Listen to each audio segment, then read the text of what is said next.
You're looking at the Pagel Activity Center, home of the Minnetonka Skippers, where tonight we go late conference style. It's the Eden Prairie Eagles, number 1 ranked in this week's edition of the Minnesota Coaches Association AP Top 10.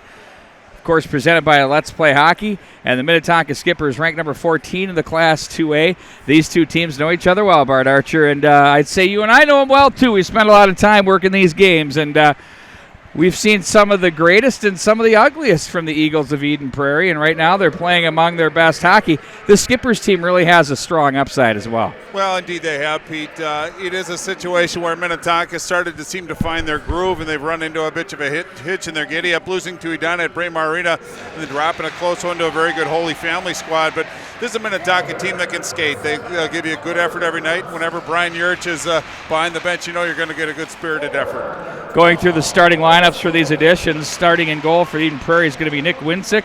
He, of course, is the senior Bart. He's had himself a nice season. He's been around quite a bit.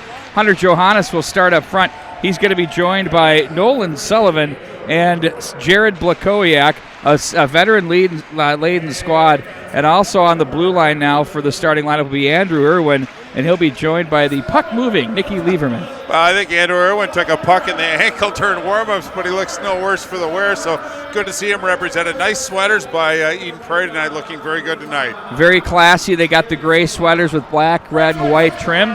Meanwhile, for the Minnetonka Skippers, they're going with their traditional white and blue kind of hybrid Toronto Maple Leaf Montreal Canadian look. It's going to be Mark Muller getting the nod in goal. Well, Muller's 8-6, 2.10 goals against, .907 save percentage, 4 shutouts on the year. He's provided a solid goaltending that Brian Yurich and the Skippers team needs. Up front, it's going to be David Andes, and he's joined by Jack Bowman. Well, both of these guys, this line is going to be looked to provide offense, but they're going to primarily try to keep Eden Prairie off the board. Matt Ketke will also be the third forward, and on the blue line, it's going to be Andrew Hicks, and he'll be joined by number 3, Josh Ludke. Well, those are two very good defenders, and it's Hicks that's kind of putting a little bit of a push of late, getting on the offensive side, but he's always been very active in the defensive zone. The face-off comes up right here on Let'sPlayHockey.com right after this.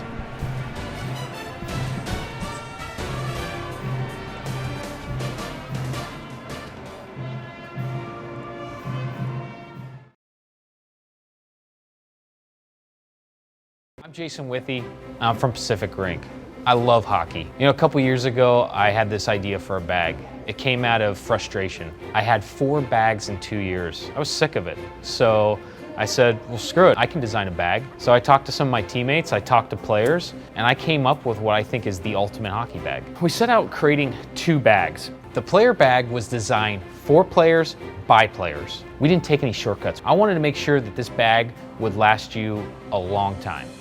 The Pond Pack was designed for coaches, parents, refs, the outdoor player, basically anyone that doesn't need to bring their entire bag of equipment. One of the great things about this bag is it looks like an everyday rucksack with hockey functionality. So when you're not on the ice, you can use this bag for everyday life. Each of our bags comes in 3 awesome colors: black, red, and navy.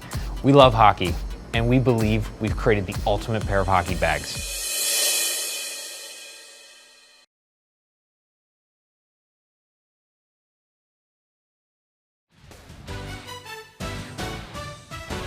We welcome you back to the Pagel Activity Center. And, you know, Bart, I mentioned about seeing the good, bad, and the ugly of the Eden Prairie Eagles. They started out the season 5-0. Then they go through that 0-2-2 slump, if you will, starting really at the Edina Holiday Classic with that 3-2 loss to Elk River. Then to Grand Rapids 3-1. They bounced back with the 6-1 win over Edina. And then they had a little run there where they went 0-2-2. And, of course, that took over during the Schwann Cup. But now they've picked off another batch of 5 wins. Well, I think you've noticed a common denominator in their losses and ties. Generally, it's the opposing team that scores first on Eden Prairie, and then they have to play catch-up. During their first loss of the season, Elk River was actually up 3-0 during that holiday tournament. Second game, Grand Rapids up 3-0 against Eden Prairie during that holiday tournament as well. So Eden Prairie needs to start off good. When they start off solid in the offensive zone, they get the advantage that other teams find a little bit difficult to overcome. Minnetonka, on the other hand, I think they have to take care of the puck tonight, Pete. it would be a huge benefit if they can get on the board early, because they're not going to be a very good catch-up team against a very sound defensive. Well, and they had a Prairie heartbreaking loss to the hands of the Holy Family Catholic Fire by a score of 3-2 comeback variety right here at Pagel on Saturday. They fell to Edina last week right here on the Game of the Week. And we're underway as the Eagles, moving from left to right across your screen, the Skippers in their white and blues. Back into the corner it goes in Minnetonka territory. It's Hicks with it. Johannes is right in his office on the end wall playing the body. Now Johannes comes away with it, tries to play it up the boards. Here's a quick shot that's off traffic. That hits a man, and Sullivan in front. Muller was there with the pad. Rebound. That one trickles wide of the net, and that's whistled down. Well, already a host of activity down into the Minnetonka zone. They got down to Muller. Muller had to really spread those pads out to take away those high percentage shots. But Eden Prairie, nice job of getting it deep and putting pressure on early. Minnetonka, I think, stunned. But defensive zone face-off for the Skippers. Now they can kind of catch their breath and reset. But good flurry by Eden Prairie. They'll face off to the left of Muller. Out comes Middlestad and his crew. He'll be joined on the right side now. That's by Rudrud. And also on the left side for the Eagles, coming out of the corner, is Jack Jensen. The Skippers now work the offensive zone as it's the body on the end wall for the Eagles. That's Irwin. Wraparound attempt. Winsick is there to shut the door. And Middlestad comes away with it, plays it off the boards. Too far for the intended receiver there. It's Lieberman up high off the glass and back in behind the net. Cut off by Muller. Gets a little bit of help now. Doctor is there. They look to play this one through. That's batted down by Jensen. He's going to cycle down the near wall. Tight quarters here. Middlestat from the slot. 38 points on the campaign so far. Back up for Irwin. Snapshot traffic. That hit Doctor on its way through and trickles wide of the net. And it'll be Grant Doctor to take over. Ooh, we blow a tire back behind the end line by the official. He's all right. No worse for wear. Now Van Sant with it. Looks up ice. Long pass right on the tape there. It's Ketke. Blocker pad save. Winsick as he plays that one. Pikowski was there at the line, stepping into that one there. It's handled by Kavanaugh, and that's wide of the net. It'll be Lieberman to play back in behind. Hartle is there. His pass fails to click on the breakout. That's blocked. Nice job there. Back up ice. It's Jake Olson on the right wing. Olson muscles low back in behind the net. He tries to get position on Lutke. He can't, as once again it's taken away by the Skippers as they look back up ice. Instead they go to the near side with it. Johnson. His pass to the middle of the neutral zone fails to click, and it's going to be picked up with Lesko on the move. Backhand, wide of the net it goes. Picked up by Johnson for the Skippers. The rangy defenseman plays up to the right wing side for Lutke, the defenseman. Too far, that fails to click. Volkowiak watches that. Durrani will have to hurry. He has Brink on him. Recently committed to the University of Denver. Bobby Brink, the freshman. They're starting to commit out of the womb, Bart Archer. Of course, there's a great article in Let's Play Hockey. Josh Levine, coaches, of course, at Bloomington Jefferson, wrote a really nice piece about how soon is too soon here at the recruiting. Is this getting out of control? But needless to say, congratulations to Brink. Shoe misfires. Sullivan comes away. His attempt hits Hicks, and it's going to be picked up. Look out. Stood up on the play is Meredith. How great is this? I feel like Roman Gladiator here. We're up on top of the perch here, right over the bench area. We're looking down. Todd Grover is hugging the camera with the best of them right now. He has his challenge. I mean, because he's out over the ice. It's like he's in a catwalk. It's amazing. Great spot to watch a game. Hopefully you're enjoying the view here. Middlestat with it across the line. Eagles are good across it. Middlestat nearly goes high glove. That's deflected by Muller. Shoe with it down the boards. Now Middlestat with it. Finds his man. Dribbling puck on the tape. Handled by Jensen. Now it's taken away by Rudrud. Now it's Middlestat. His pass is deflected. Doctor with it. Plays to the left wing side for Hicks. Out of the zone for the Skippers. They're going to be content to play that one in and around. Pager is there. Too far for him. And it's Andy's there to play down the wall. Shoe slides over. And it's going to be played back in behind the net. Shoe with it again. Puts on the brakes. Hounded by Bowman on the play. Bowman gets some help from Ketke, but great support by Middlestat as he's going to wind it up out of the zone. Gets past one stick. Bothered at the line. Nice defensive play there by Lutke. Steps in with the hipper. Plays the angle beautifully and played back into center. It's going to be Irwin with it. He plays that one rink wide. Lieberman. Lesko bats that out of the air. Nice job to catch that pass. Now Van Sant angles for position. Pikowski is there to bother him. 2-on-2 corner battle. Wide side of Muller as once again the Referee saying move the puck. They finally do. I love how they say move the puck, Bart. When you're pinned up on the boards, the idea is that you're trying to who's going to give in? Back out of the zone come the Skippers with it. That's Bayless. Bayless to the slot, picked up by Lieberman. Ooh, little how-she-going juke through the neutral zone. Now Lieberman walks to the corner. Poke checked off him by Doctor. Up high it goes. Picked off on the play by Bayless. He stood up on the play. And the Eagles will regroup back out of the zone. Blakowiak is there. He runs into a Minnetonka player as the Skippers will regroup to the right wing side. These are sectional foes, not only conference. Who cares right there, right, Bart? But sectional foes. What a battle this is going to be when you put the likes of Holy Family Catholic into the mix as well.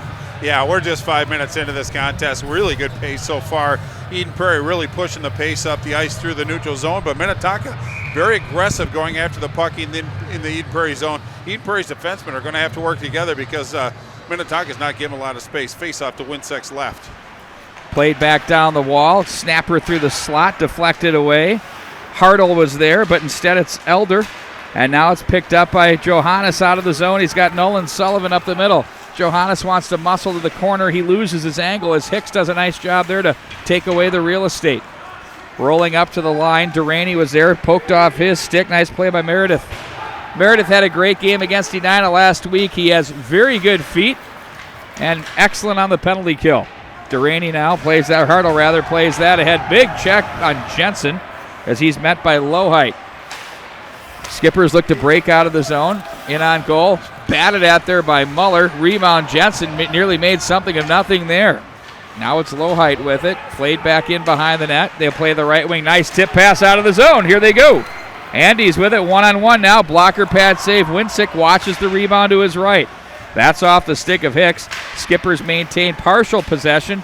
Now it's going to be on Middlestad's stick. He has speed. Cuts to the forehand. Oh, and he tried to go high glove, but a nice save there. Quick little mitt there. Cat-like by your goaltender, Matt Muller. Well, really a nice zone exit by Minnetonka. They came down with speed, put a good shot blocker side on Winsick. Then it was Eden Prairie's turn to come back down, and Middlestad with good wrist shot, top of the right dot, but nice save by Muller. That might have been a wide shot, but whistle at that point wasn't a bad play.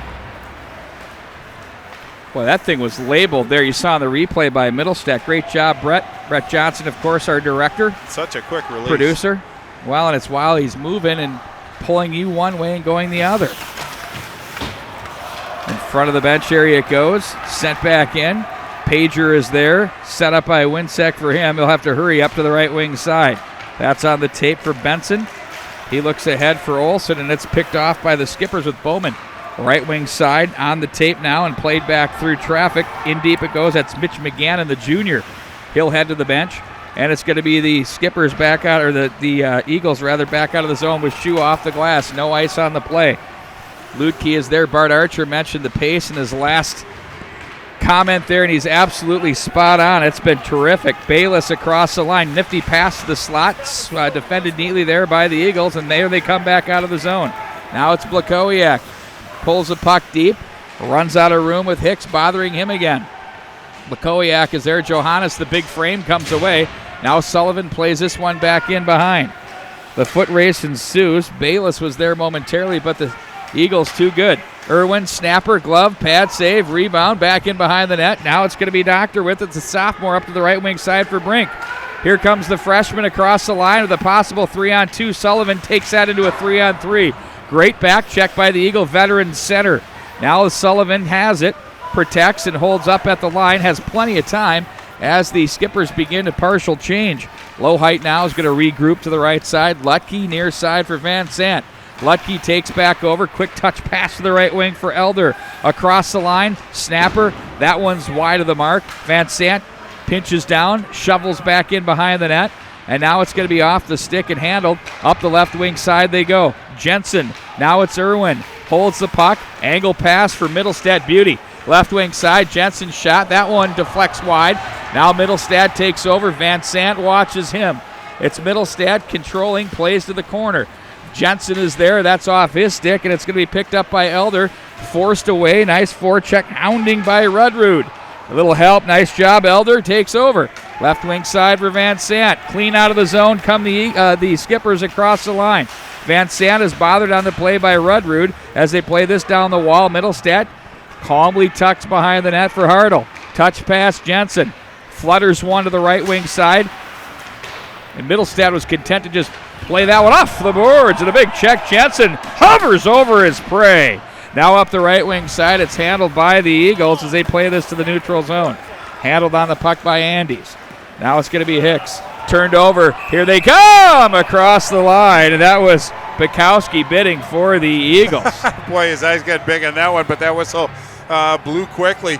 But as you said, a nice up and down pace. I think Minnetonka's defensemen have done a pretty good job of not only exiting the zone with their first passes, but actually contesting Eden Prairie into the zone, really forcing things to the outside. Eden Prairie looking at 7 shots on goal, but not really anything too quality, at least what Eden Prairie's used to. But Minnetonka done a pretty good job defending so far.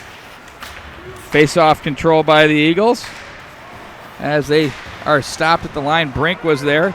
He'll wait for the pass to come back his way, and it's going to be controlled now by the who wants it from the corner. And now it's going to be played to the left wing side. Back behind the net. Eagles work the offensive zone. Back in behind. Now it's going to be picked up by Hicks. He better hurry as he does. Sullivan tries to cut it off. Instead, it's up to Shue. His attempt is blocked back out of the zone. It's Bayless. Nice little hop step there. Brink tries to cut to the forehand as he tries to submarine a would-be checker there, and Pagel. Another body thrown on Brink. He stays on the puck, and he had low-height trolling slot. Lakowiak under control, plays this one wide, gets away from one man. Snapper that's blocked by Doctor. Now it's Low-height with it. Maintains possession, hits the official, part of the game. Plays it back into the corner. Johnson with it. High left wing, picked off Lesko. Nice little hounding back check there. Didn't let him exit the zone. Olsen with it. Is that really a back check when you're still in the zone, or are we going to call that a high forecheck? Who knows? We'll leave that to the hockey geniuses. Bayless plays that one in deep back in behind the net. Brink is there. Submarines a Lieberman check. And it's played up by Irwin to the left wing for Lesko. Fanned on there by Lutke, sent right back in behind. My goodness, where's this period going? 6.5 left to go, and we're scoreless. That pass gets through traffic. Now it's Bukowski with it, holds and shoots. Steered aside by Muller. Middlestad up to Lieberman. Snapper from the left point, steered aside by Muller. Now it's going to be Jensen. Wanted to go up high with it, turned away. And once again, it's played back through the right wing side. Now it's going to be handled by Lieberman. Van Sant is there. Jensen plays ahead at the line. Picked off nifty there by Lutke, and here come the Skippers. They've had a tough job on zone entry because the footwork of the Eagles has been impressive in the first period. Middlestad carries. Oh, and Jensen pickpocketed. Someone call 911. Back the other way. Meredith snaps and shoots. Blocked, nifty job there by Duraney. Back off the boards now. Jensen with it. Little stick handle dangle straight out of the summer clinic. Across the line it goes, and that one's whistled down offside. Wow, just a little challenge by Lutke at the blue line on Middlestad. Forced the right wing for the Eagles in offside, but again, you can see what Casey Middlestad can bring to this team. He's just so difficult to defend. He's got such a nice north-south game, but his east-west game is most impressive. But so far, Minnetonka's done a pretty good job of limiting his chances.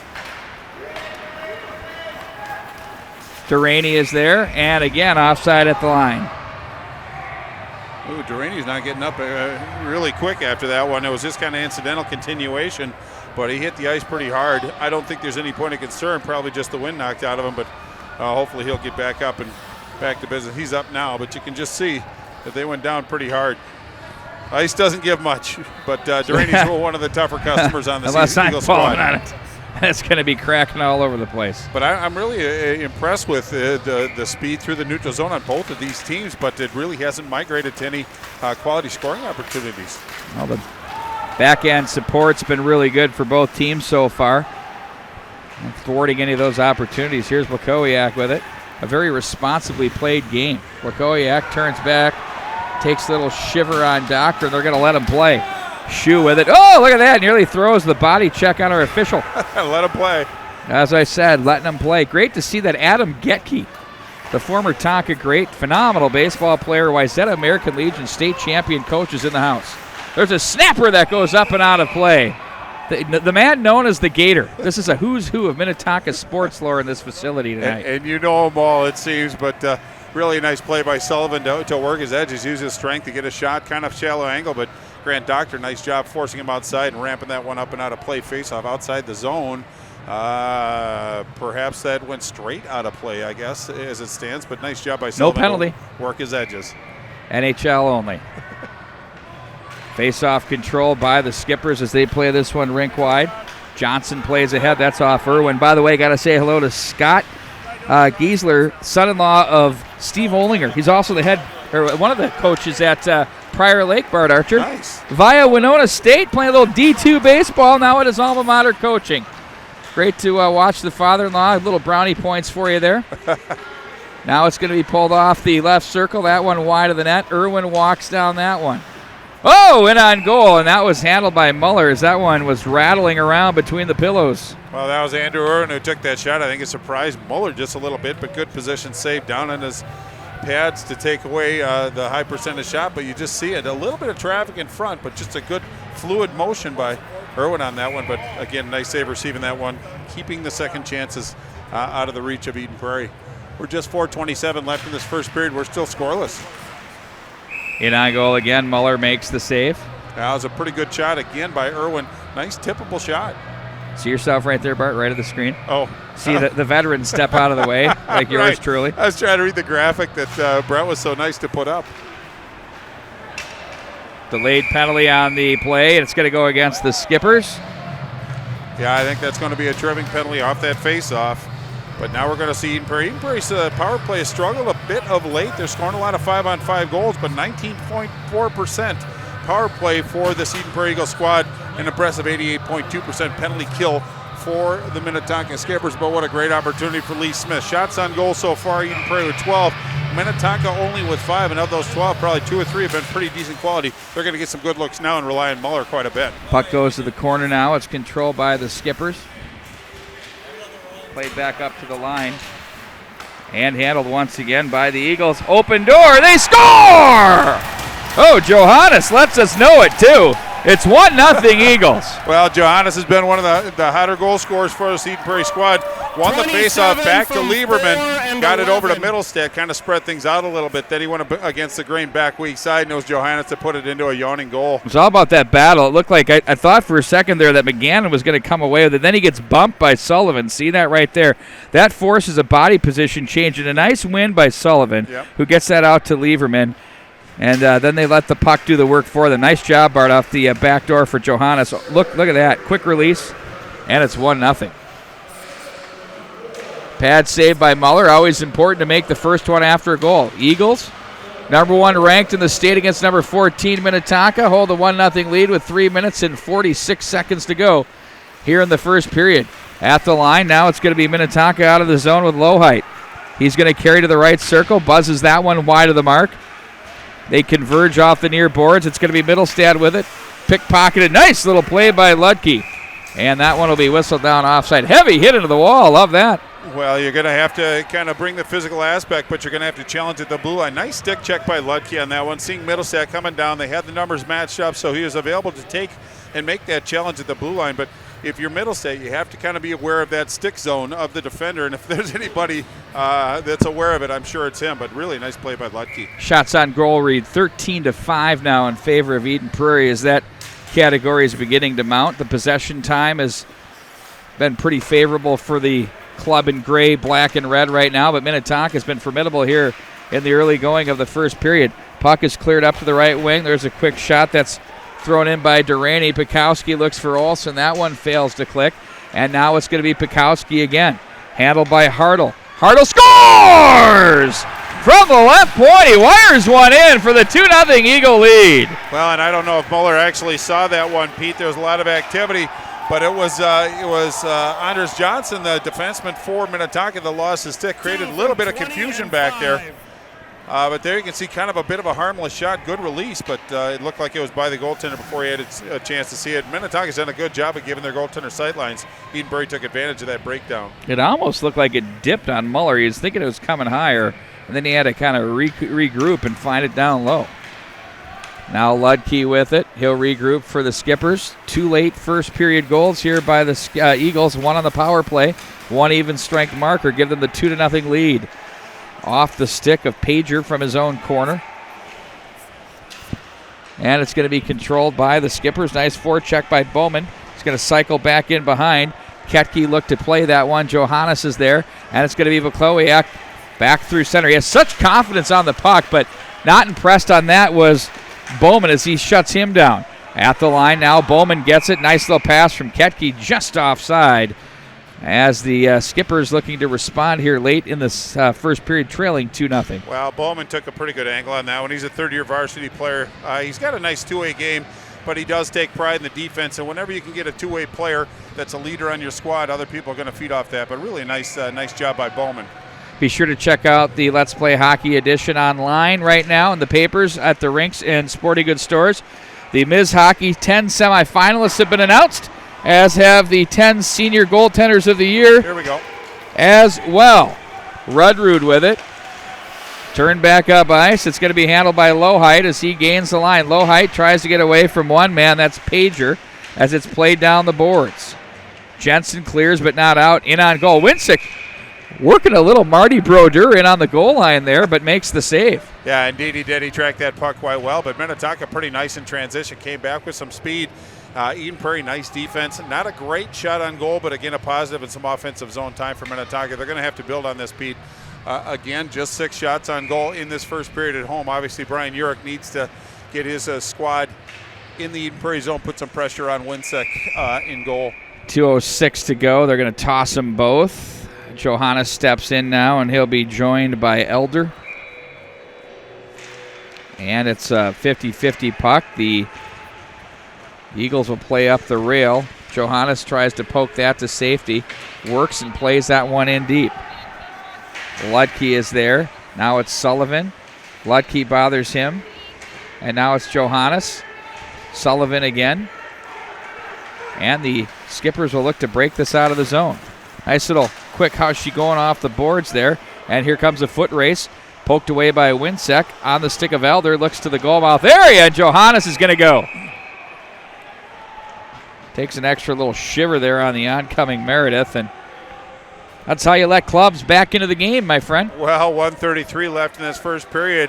Eden Prairie holding on to a 2-0 lead, and then goes into the sin bin. But you're right, it is going to be Johannes. But Minnetonka, they're going to see it really didn't have a lot of relevance in the play. Those are the things you want to kind of stay away from. But Minnetonka's power play is at 31.6, a very formidable penalty kill for Eden Prairie, 88.7. Great opportunity for Minnetonka to get on the board. Duraney with it. I'm not a big guy to harp on penalties, Bart, but I'm not sure how that helps your club. You got to think that way. Back door as that bounces away, especially come playoff time, because it will bite you. You can only lose once. Shorty for Middlestad. In on goal. Scores! Oh, the quick mitts. Something beautiful there. 3-0 Eden Prairie. Well, you have to feel for Grant Dock, the defender for this Minnetonka team. That puck was bouncing on. We're going to see this again. But not the person you want to have looking you in the eye is Casey Middlestad. Took the puck away. Look at the separation. But look at the hands and the speed. He showed the goaltender, made him commit, and then just pulled it over to his forehand, just tucked it behind. Short-handed goal, 3-0. Eden Prairie. Nifty little play there. So much for the shorty. And that's only the second short-handed goal by this Eden Prairie Eagles squad this year. Kind of a surprising statistic. Look out, puck is drilled back into the Eden Prairie, or the Minnetonka zone. And they'll regroup.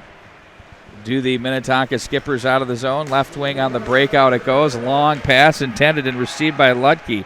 He puts on the brakes. Drop pass for Brink, who puts on the brakes. Finds his man up high with Bayless. Remember, it's a power play now. Brink with a down low to the slot. Shot. That one's wide of the net. Brink gives off. Nice save by Winsick off the post, as they'll send this one back into the Minnetonka zone. Well, pretty good answer by Minnetonka. They got in the scoring area, but Winsick once again took away those high percentage shots, but he got challenged and rose to the occasion. 32 to go in the period. Across the line they go and send that one in deep. Now it's Lieberman, looks to play the zone. That hops the stick of Middlestat. Van Sant plays it to the near wing for Andes. Back for Van Sant. Little sauce, nice pass there. Hicks takes it in stride, but not impressed with Jensen, who picks it off and walks down low. Power play continues for 37 more. Across the line, cutting back, shooting. That one grazed the post. Cavanaugh with a great opportunity there. Now Cavanaugh gets it back. It hops his stick, and that does it for the period.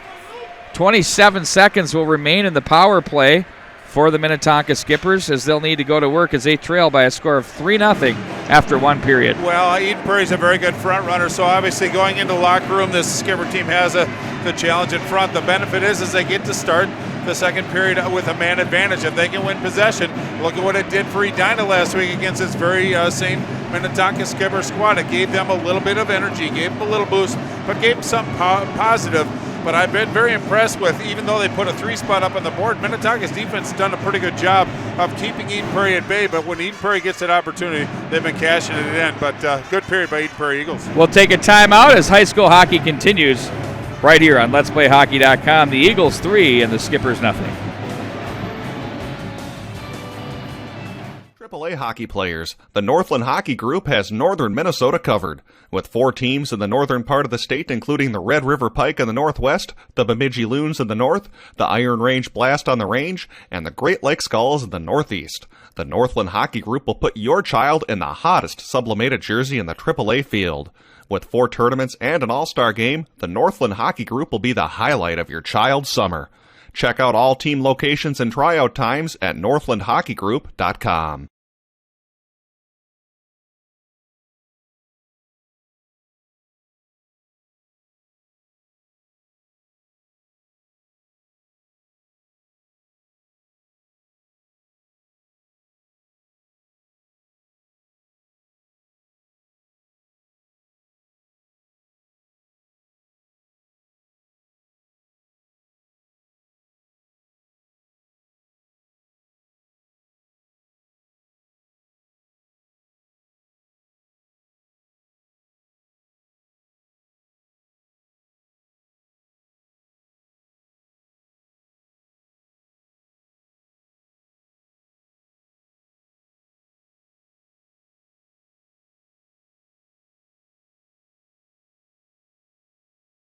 I'm Jason Withy. I'm from Pacific Rink. I love hockey. You know, a couple years ago, I had this idea for a bag. It came out of frustration. I had 4 bags in 2 years. I was sick of it. So I said, well, screw it, I can design a bag. So I talked to some of my teammates, I talked to players, and I came up with what I think is the ultimate hockey bag. We set out creating 2 bags. The player bag was designed for players, by players. We didn't take any shortcuts. I wanted to make sure that this bag would last you a long time. The Pond Pack was designed for coaches, parents, refs, the outdoor player, basically anyone that doesn't need to bring their entire bag of equipment. One of the great things about this bag is it looks like an everyday rucksack with hockey functionality. So when you're not on the ice, you can use this bag for everyday life. Each of our bags comes in 3 awesome colors: black, red, and navy. We love hockey, and we believe we've created the ultimate pair of hockey bags. The place to go for all of your American Legion baseball information is the LegionBaseballHub.com. It is the official home of the American Legion State Baseball Tournament, and you can find everything you need relating to American Legion baseball, from tournament information, live scoring, box scores, game recaps, player profiles, image galleries, and more. Check out the LegionBaseballHub.com for all of your baseball information. The Legion Baseball Hub is a partner of Let's Play Hockey and Let's Play Baseball. Come enjoy a great meal at McCoy's in St. Louis Park. Our menu features innovative appetizers, freshly made salads, brick oven pizzas, gourmet burgers, I love those by the way, sandwiches, and classic American comfort food made with a creative twist. Large, comfortable booths and attractive lighting make the dining room an intimate place to have dinner with friends and family. McCoy's private dining room is the perfect space for your next corporate event, large party, or family gathering. McCoy's is a proud member of Eat Local. Eat Local is a group of locally owned restaurants. Ask your server or bartender how you can join Eat Local's frequent dining program. It's free and offers great discounts at McCoy's and other Eat Local restaurants nationwide.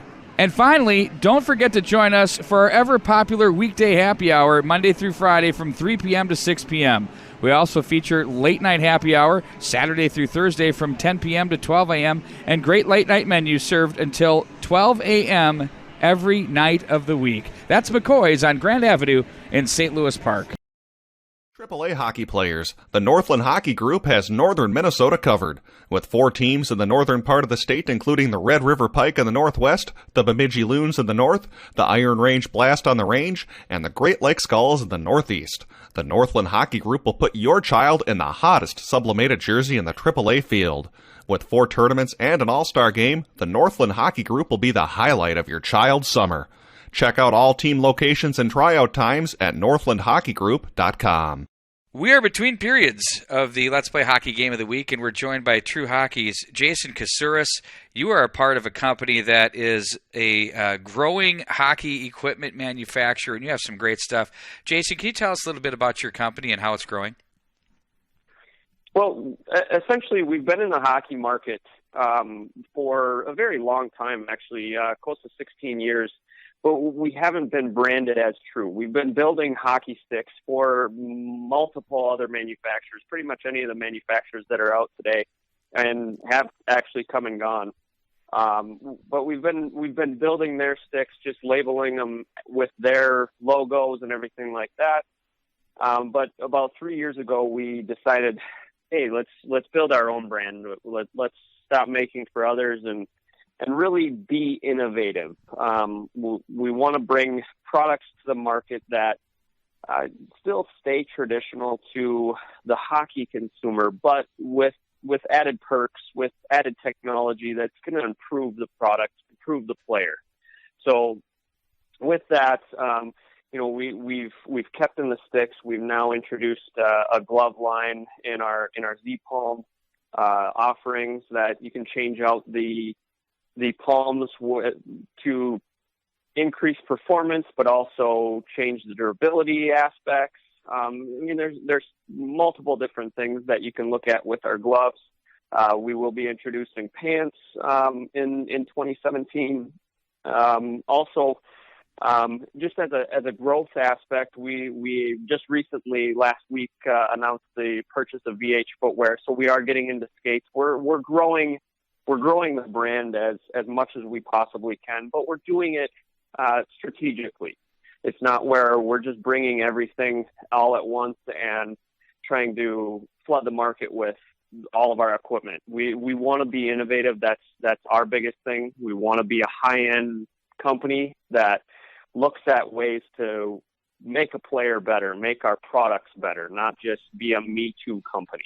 Well, and I think the important component is that you were the technology behind a lot of the, quote, brand name sticks, but now you are the brand and the technology, and I think that's important for the consumer to know. And then the second aspect is the innovation of your products from the palms. I mean, I know as a hockey parent, one of the most frustrating things is you buy a kid a pair of gloves, and within a year they're worn out because the knob is just taken out one of the hands, and you got to start over again. But you have a solution to that, which can allow you to keep those gloves, and you just replace the palms, correct? Correct. And like I said, it can be treated. I look at it as 3 different ways. So with that palm completely zipping out, you can look at it as a durability aspect. So a year down the road, the top hand blows out or anything like that. You can just go in. You don't have to buy a new pair of gloves. You don't have to take it into a repair shop and get a completely different feel to the glove or anything like that. It's just a matter of going into your local dealer that has the palm offerings and change it out, and you have the exact same feeling glove and just go from there. The other aspect is we have 5 different options in palms. So we have all different performance aspects. We have a durable palm in our Z Power. We have our standard is a great palm as well. We have our Z Fit that is a very, very soft feeling, very thin feeling. We have a Z Pro that a lot of the NHL players, it's a very thin, ultra feel palm. And then we have our Z Grip, which is a tackified grip that really helps with the grip of the stick. So that's another attribute. The third attribute is the dryability of the gloves. A lot of the issues with gloves is they stink, quite honestly. Mm-hmm. And to get any sprays into a glove or anything like that, you can't really get into the fingertips of a glove to kill any of that bacteria. So now what you can actually do is you can unzip that palm and take it off, spray the whole glove down, and then dry it out. And it works unbelievably great. That's amazing stuff. It is. I mean, it is. And the other nice thing, too, is, I use the example as I played in a pond hockey tournament last winter. I used these gloves. It was 45 degrees out, so it was extremely warm. We were essentially skating in puddles. Swimming, yeah. And the gloves got extremely wet in the one game, and I had another game that I had to go to in 15 minutes. So I just zipped out the palm, put a new palm in, dry gloves, ready to go. So, I mean, it definitely works for, what it's intended to, and it improves the playability of the gloves. It also improves the overall performance of the gloves for the players. You can find their information at true-hockey.com, and you can also get it in local stores. Jason, if you wouldn't mind, outline to us where we can find your product in stores in the Twin Cities area. Twin Cities area, Hockey Central and Blaine, Dave's Sports Shops, Strauss, General Sports, just to name a few, Total Hockey's as well. We're definitely growing brand, and we're building that dealer base as much as possible. Even if you can't find it at any of the dealers, more than likely we've had contact with them, and they should be able to order something from us. So. And it won't hurt to ask for True Hockey brands, too, at your local dealer if they're not there. You can also purchase your product online, too. Is that correct, at various online sporting good hockey stores as well? Correct. We're in all the major online dealers as well. Perfect. Jason, thank you so much. And once again, that is true-hockey.com. We're going to take a quick time out. We're going to return back to high school hockey action, the Let's Play Hockey Game of the Week.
I'm Jason Withy.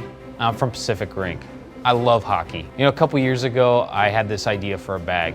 It came out of frustration. I had 4 bags in 2 years. I was sick of it. So I said, well, screw it. I can design a bag. So I talked to some of my teammates, I talked to players, and I came up with what I think is the ultimate hockey bag. We set out creating 2 bags. The player bag was designed for players, by players. We didn't take any shortcuts. I wanted to make sure that this bag would last you a long time. The Pond Pack was designed for coaches, parents, refs, the outdoor player, basically anyone that doesn't need to bring their entire bag of equipment. One of the great things about this bag is it looks like an everyday rucksack with hockey functionality. So when you're not on the ice, you can use this bag for everyday life. Each of our bags comes in 3 awesome colors: black, red, and navy. We love hockey, and we believe we've created the ultimate pair of hockey bags. We've been dealing with the inconvenience of getting our skates sharpened at hockey shops for decades. Now, many of us have kids, and we're dealing with it all over again. Up until now, there hasn't been a piece of equipment that was safe, easy to use, and accurate to allow the hockey player to maintain their skates at the pro level at home on their own time with their own equipment. The Spark Skate Sharpener delivers to every player a piece of equipment that allows them to maintain their skates at peak performance every time they get on the ice. If you don't have confidence in your skates and the edges that you have, you're not going to play the game that you're capable of playing. When I first heard home skate sharpener, yeah, I've heard of that before. You know, it's too hard, it's too big, it's too messy, all those things that I thought about when I think about skate sharpening at home.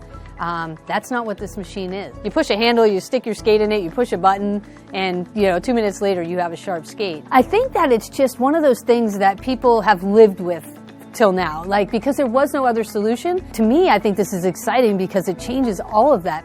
We taken the existing grinding technology that was out there and packaged it to be really a consumer product and a friendly product that's easy to use. It has sliding guards that make sure that the skate is properly clamped and you can't get your fingers inside there. The only debris generated in our skate sharpener are the small particles of your skate blade, and for that we collect those into a removable dust tray. And in addition, we have a HEPA filtration system. So it's very clean and it can be used throughout the house. It's the last piece of equipment that isn't equal to the professional hockey player. Now that's fixed with Sparks. It's good for kids all the way up to high school players, to collegiate players, to pro players. It is a precision instrument that delivers a quality sharpening every single time.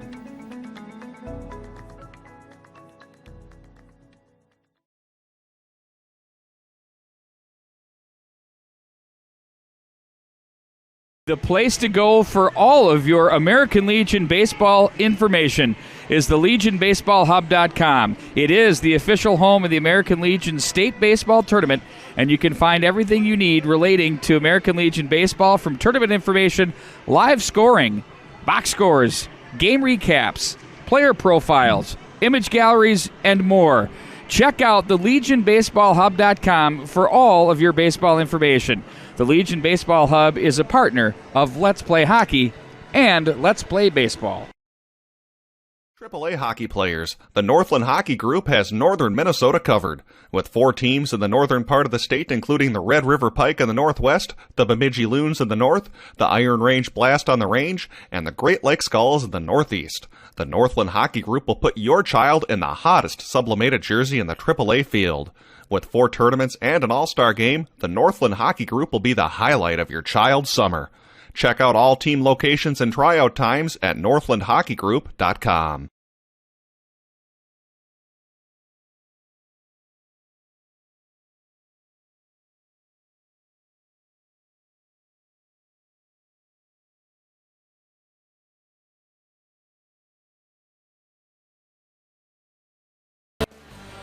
And welcome back to the Pagel Activity Center. It reads 3-0 Eden Prairie over Minnetonka. Bart, your goal-scoring summary, please. Well, at the 12:55 mark, it was Johannes with the 13th from Lieberman and Middlestead. Then at the 13:54 mark, it was Hartle with his first.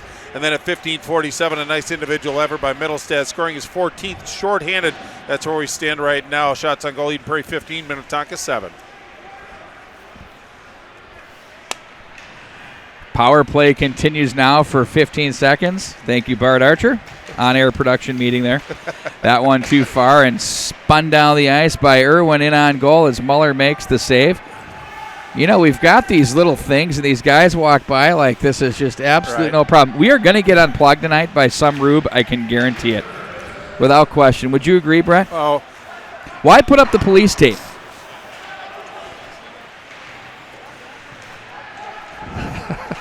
Just saying, Bart Archer. Now Johannes with it. Poke check by Van Sant. And Van Sant has had one heck of a high school career here for this Skipper team. It's been a mainstay on the blue line. And now the puck bounces into the Eden Prairie zone. Johannes comes away with it. Nice pass. That one a little too far, and icing will be the call as he is looking for Nolan Sullivan. Yeah, in fact, Van Zant's been a 4-year varsity player. He defends against the top players on the other lines. Plays a strong two-way game. He's got the quick hands and the quick feet, but he's been a staple in the Skipper team for many, many years. They're going to miss him when he's gone, but let's take advantage of him while he's here. But fun player to watch. Face-off, McGannon and Middlestead. Won by Middlestead off the glass. They look to spring Jensen too far. We're going to bring it back down. Well, I think that this Minnetonka team, it really just needs to get something positive to happen. 7 shots on goal 4 against Eden Prairie is just not going to cut it the way this Eden Prairie team plays. But everybody looks at Eden Prairie like they're an offensive juggernaut, people. Pete, I think they undersell their defensive abilities because this is a very good defensive squad. Good to see the Owies under control. Matt Bertram, the goaltender coach for the Eagles, is in the house. Everything's under control now that Matt Bertram's here. We can rest easy. In front of the blue line area, there it goes. It's going to be backpedaled by Ludke. That's off the stick of McGannon. And Hartle with it. Plays bat ahead. Jensen's pass was picked off. Now Middlestat comes away with it. Up ice he goes. Sticks all over the place. Middlestat, tough sledding out here, but he makes the best of it and has put together himself one heck of a campaign. David Levake is here. Star Tribune writing a little feature piece on him. Yeah, it was nice to see him. It must be a big game, but David is becoming more frequent to a lot of our games. It's always good to see him, and he does such great work. But getting back to the Middlestat part of it, looking at our sponsors, obviously, please support our sponsors. But Casey Middlestat is a player of focus to every team that he plays against. He doesn't get a lot of room, but he makes the most of his abilities and really can create some pretty special things. I think that this is kind of the final run of the Casey Middlestat tour, so you got to see him before his high school. Ooh, that's why he put it on the broadcast. Right on. Now Brink dances across the line, carries low, and he tried to go high. As that hits Winsick off the gear, Lesko plays ahead. I'd like to say hello to Cammie Dietrich, who's on board with us here tonight. Of course, her son Andrew gets the nod in goal when they play the Hornets on Saturday night. Shot in on goal, steered aside there by Winsick once again. Now Brink is there to swat that to safety. Irwin is there. They try to regroup on the cycle here, do the Skippers. Ooh, stick gets up high there on Irwin as he is hunkering down in the corner with a big shiver. Oh, it was an open fist. It's legal. They're going to let him play. Bayless was there, off the glass of the corner. Olsen plays that one up high, off the boards again, down the corner it goes. Now Lesko with it. Submarines a would-be checker, Pikowski. Oh, there's Olsen that buzzes that one wide off the toe of the stick. Olsen with a nice little shiver on the body of Bowman. And now it's going to be Andes with it. Plays this one in back in behind the net. Winsick lets that one trickle underneath the stick. Now to the goal mouth area it goes. Blakowiak couldn't handle off his shins. Picked up by Pikowski. Dribbles that one in. Muller will glove and play down for Johnson, who walks up the left wing side. Johannes says hello. And Johnson says, how's she going? Back up into the neutral zone it goes. That's off the stick and handled by Blakowiak. Looks to get away from one man. It's going to be picked up by Ketke. Flips that one high in the air. That one deep into the corner it goes. That's going to be picked up once again by the Eagles as they win the battle. But look out. Good support down low as they looked out front. Nice buzzing shift here by the Skippers. Off the end boards, Andes is there as he's bothered on the play. Down goes an Eagle on the play. That was Shu. And now it's going to be played back into the corner. And it's played back through once again. Handled again by the Eagles as they regroup and play in front of the neutral zone. Blakowiak is there. Johannes plays this one back into the corner. Now Johnson was there. Gathered up from the left wing by Meredith as he looks to the right wing. Deflected by the busy stick of Casey Middlestat. Sent back in and around. Shu will have to hurry as he has some pressure coming his way from Meredith. Now it's Jensen quickly ahead and a penalty behind the play. It's going to be a roughing call as the Eagles had some movement going the other way. Well, it looks like it's going to be Hunter Johannes again, putting his team behind the 8 ball a little bit. It's one thing to play aggressive, but you have to have kind of a certain semblance of discipline about you. But again, nice opportunity for Minnetonka with their formidable power play, 31.6. Probably didn't score on the last one. Have to be aware of the shorthanded goals, but what a great opportunity it is for the Skippers. And now from the right point, it's Doctor. His pass was partially deflected. He gets it back high and wide off the glass. Over they go with Ludke. Peels it off the left wing side, back up for Doctor as he carries to his left. Surveys to the right. Now it's Bayless, to the corner it goes. And now it's off the boards and out of the zone. And picked up by the Skippers in their own zone. Doctor will take away from Muller. 12:10 to go in the period. 1:28 to go in the power play. Bayless gains the Eagle line. Poke checked away from him. Benson was there. And now it's Doctor down low. Doctor carries it back in behind. And now it's Doctor with it. Top of the circle as he leaves off. Controlled by Bayless to the corner off the goal line. Poked off a stick. And up to the line it goes. And now turning across the line, it's Brink. Brink puts on the brakes, doesn't like what he sees. Olsen is there with the stick, and Brink is going to guide it in, back in behind the net. And once again, controlled by the Skippers. Left corner, back up high. There's a one-timer steered away. That might have been deflected off of Bowman's stick. Now once again, it's Bayless with it from the corner. And it's turned aside off the corner. Open out the back door, and a nice pad save made there. Bayless bids again. Back down low it goes into the corner as it's handled by the Skippers. They look to play this from the right circle. Bayless is there. And now the Eagles will work it out of the zone on the backhand. Into the Skipper zone it goes. That's handled by Muller as he plays this one to the left wing side. That's going to be handled by Ludke. Back in behind for Doctor. Off the stick at center it goes. Andes was there. And it's going to be picked up in front of the net area there by Hartle off the boards, but the Skippers will play this one in deep. Irwin will ring the wall, and at the line and not out. Van Sant plays it quickly down as we're at full strength. Back on the ice they go. Now Van Sant, 5-on-5 from the corner. Plays this one in deep.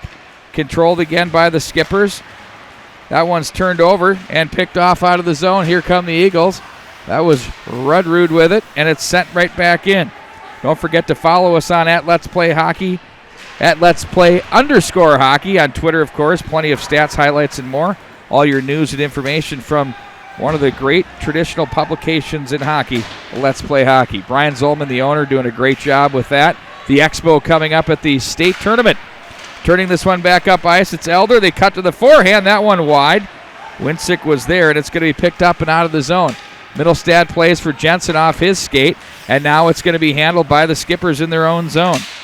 Hicks was there, and Lieberman, good eyes there to keep that one from an offside. Jensen with it, leaves off for Middlestad, and just offside. Well, there's going to be a high second penalty. I think that's going to be on Lieberman, a little bit incidental, but there is a Minnetonka skipper, Jack Merritt, a senior forward, still down on the ice. Didn't really see it. Peter was right underneath us, but it's going to be, again, another penalty. Eden Prairie. Eden Prairie's given this Minnetonka team a chance to get back into this contest. Pretty good power play, but a better penalty kill as they kept things to the periphery. But Pete, another opportunity for Minnetonka. Eden Prairie's got to maintain their discipline. They can't be taking these types of penalties. No, they can't, as the faceoff will come inside the Eden Prairie zone.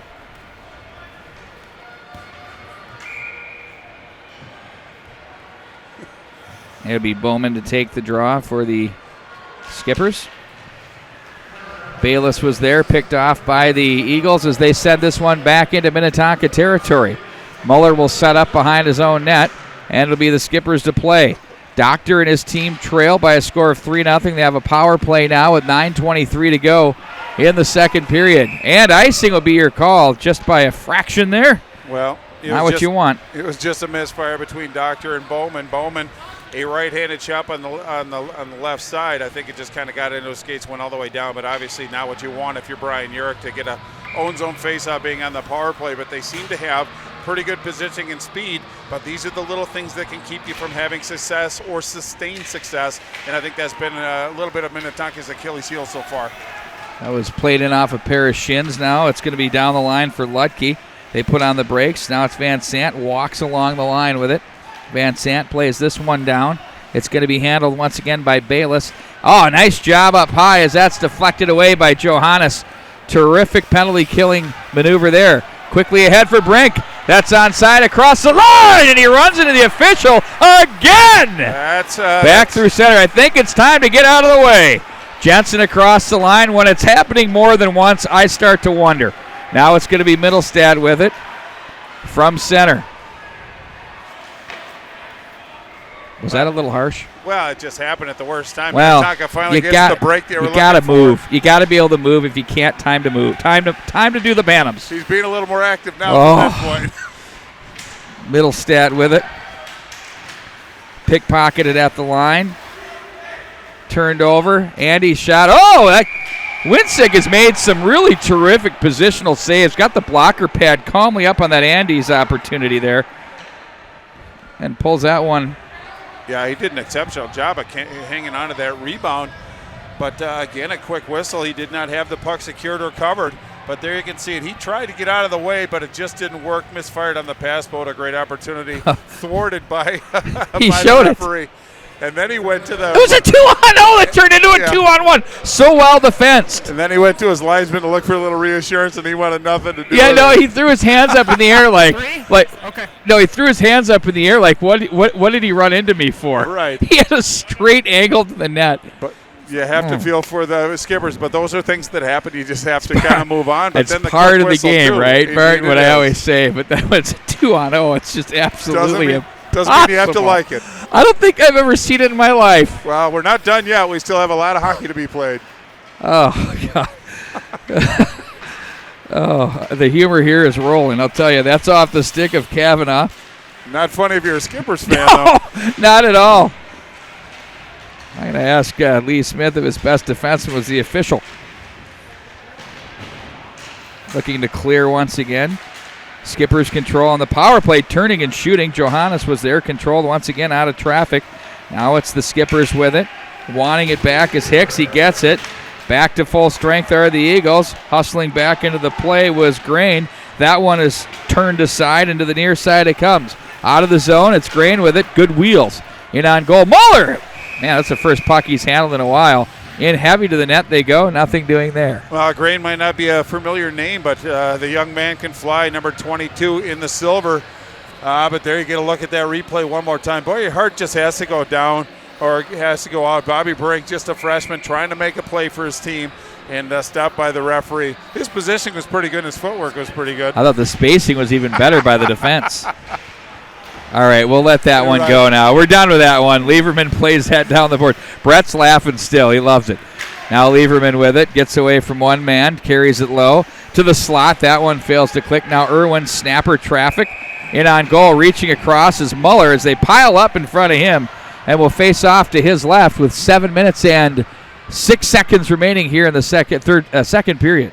Well, it was a pretty good shot by Andrew Irwin from the point. A little higher, I think, than he wanted, but really a nice job by Muller. There a lot of traffic in front of him, but he tracked that puck. But there you can see a pretty good opportunity by Eden Prairie. But again, Minnetonka being responsible in front of their goaltender. They've been played a pretty solid defensive game so far. Lieberman is there as he looks to play this one down the wall. Olsen will reach back, try to guide a puck down low for Grain, but that one failed to click. Back out of the zone, Lowhide with it, stood up by Irwin.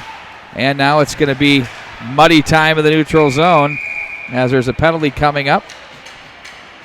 We have a holding call. Another one on the Eagles.